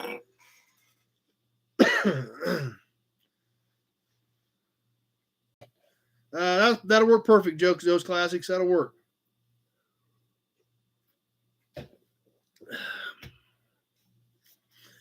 Who remembers these big, annoying, heavy cardboard pages in the middle of your magazine? This one for the Citibank Visa card. Full page, heavy. Every time you try to flip through it, these things popped out. Super annoying. Who remembers those? Probably everybody.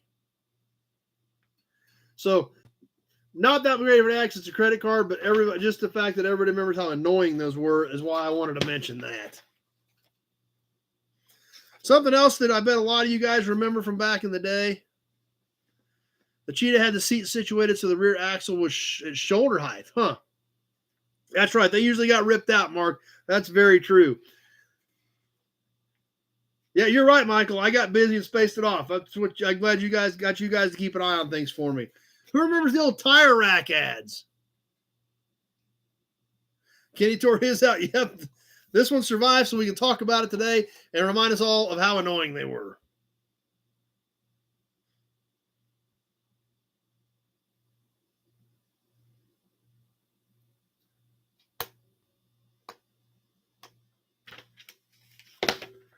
The next ad we're going to look at is not a car ad, but it was so 1990s. Pete still orders from the tire rack, so they're still around. So 1990s that I had to bring it up. It would almost be a crime to not bring it up, even though it is a cigarette ad for Mr. Cool himself, Joe Camel. Joe Camel was everywhere in the 90s. So when I saw the Joe Camel ad, I was like, it isn't cars, but we got to show the Joe Camel ad.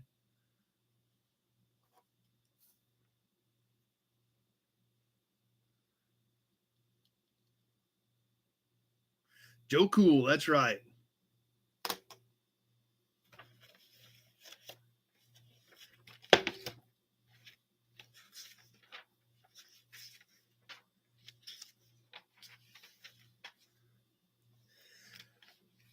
Something else synonymous with the 1990s, a black number 3 with a Mr. Goodwrench quick lube on it.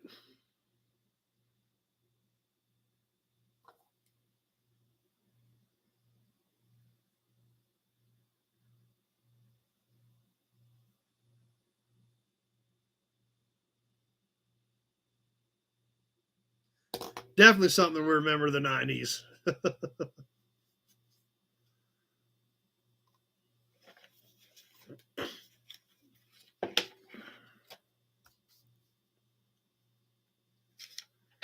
I thought this was a great ad because I remember these toys, just like we talked about in Michael loves it in the Christmas special, but the Barago diecast toys, 1/18 scale diecast metal cars. Barago had a full page ad. I remember that Barago Viper toy. I think I've got it. I knew I didn't get it right away, but I think I did eventually end up with that toy. I don't know where it's at, but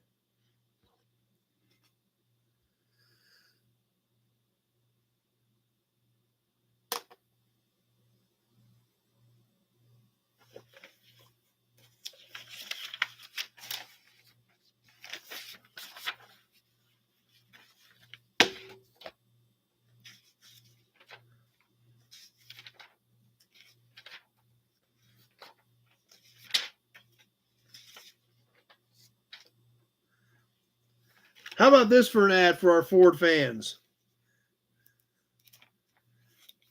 The Ford Ranger.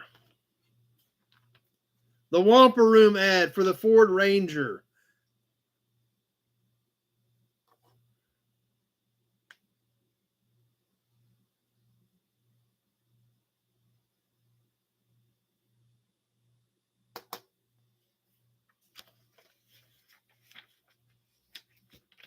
Or the Ford Stranger. That's another good way to put it, Mark.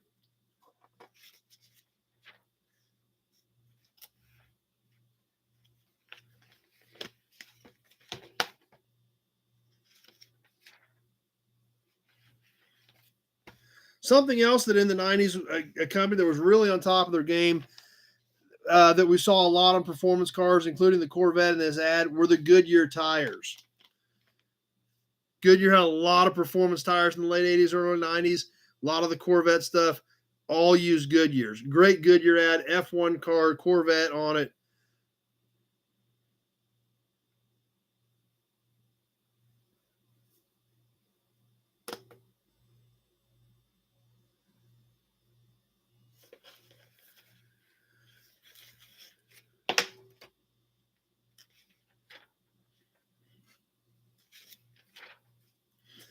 And this next ad, I couldn't pass this one up. This one was so great. Introducing by Uniden, the Bear Tracker. Highway safety system with highway patrol warning alarm. The only protection against all forms of speed measurement, vast car clocking, and airplanes. The Uniden Bear Tracker. Full page ad. Must have been a pretty big deal at the time. I don't remember these, but maybe some of you guys do.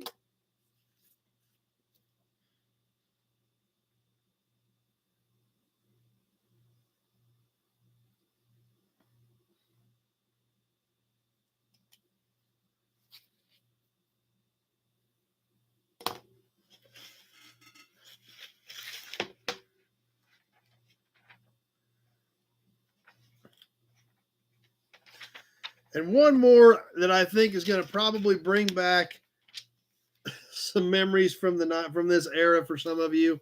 And maybe they still make this stuff. I don't know. Don't remember it. Restore. Who remembers Restore? An ounce of prevention, or 8 ounces to be exact, of Restore, the Fix Anything engine additive.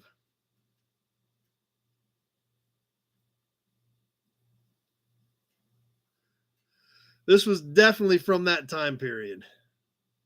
Yeah, I can autograph the art since Burt Reynolds is no longer here. Yeah, I don't think I'm quite at that level, but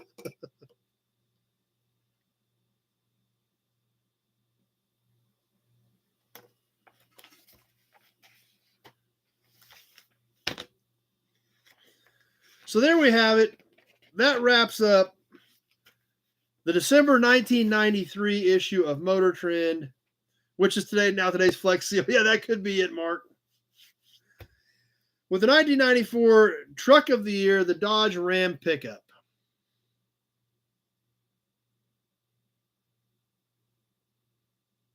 So I hope you guys enjoyed that. It's something a little bit different. I want to mix this stuff up a little more, kind of like mixing it up like that and like that. Pete says awesome, Mag, because it's kind of crazy to think, but I enjoyed going back and looking at this personally because there again, I have more ties to this stuff. I wasn't around in the 50s and 60s, but obviously I still have that Dodge that in fact, I drive one of these every day still in 01, but that one I got crunched. I haven't bought another truck yet. But going back and looking at how this shook the world up, we take that for granted now. We don't, especially in the pickup world where it is such a hot topic and a hot commodity that we forget about the groundbreaking steps that it took to get to where we are today. And this was a major player in that. So I enjoy doing some of this stuff. I want to do some more 80s and 90s stuff if that's cool with you guys. We're not going to abandon the earlier stuff, but I want to mix it up more. So hoping to do some of that. Randy enjoyed it. Glad you liked it, Randy. And that's what I'm trying to do. I'm trying to think outside the box, think of different things, mix it up a little to keep things interesting for you guys, and hopefully get a few more guys in. Invite your friends over. Hopefully we can keep growing the base a little bit and get a few more guys in here on a regular basis. So glad you guys enjoyed it. I know I had fun with it. We'll mix it up a little bit more as we progress further into the chats, which is kind of crazy to think that this was number 184. Yeah, it does kind of seem like yesterday, 1993, but it's 30 years ago. So anyway, that pretty much wraps it up for me tonight. What else is coming up? Obviously, got to get some of this new inventory shot. It was so windy, just absolutely horrible. At the end of the week, I didn't get any of it shot. I've got this stuff everywhere. I've got to get you some new inventory videos coming up. I've got the Pittsburgh State University Auto Tech videos just about ready. I need to talk to Dr. Frisbee and get some more information from him as far as what they want to put in it for text as far as contact information. So I've got to get that done and start feeding you some of those Pittsburgh State videos. I hope you guys enjoy those. I mean, obviously I graduated from there. That place opened a ton of doors for me, and I'm still appreciative of it.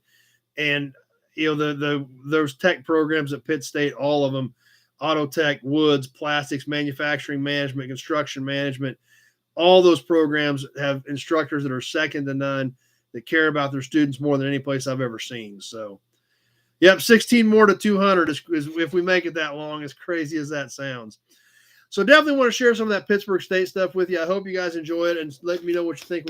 I'm going to try to get at least one of those up this week, and got to get some new inventory up. And except this stuff, so much of this stuff coming in. Still got more to go get. Got to get some new inventory shared with you. Plus, we'll show you that new processing rack I got. We'll see what I think of that after I use it a few times. With that, I'm going to go ahead and wrap this thing up. As always, I appreciate you guys swinging by, making this show what it is. Invite your friends over, have them come hang out with us. We'll see some of you live again Tuesday evening for some Toy Tuesday, talk about a little bit of memorabilia. And then we'll get those other new videos up this week, and definitely hope to see you right back here next Sunday night, 7 o'clock for Sunday Night Live Chat. As always, thanks for participating in the auctions. And if you do want to throw more in for the Pioneer Village cars or raffles or whatever, please just let me know what that is on the payments.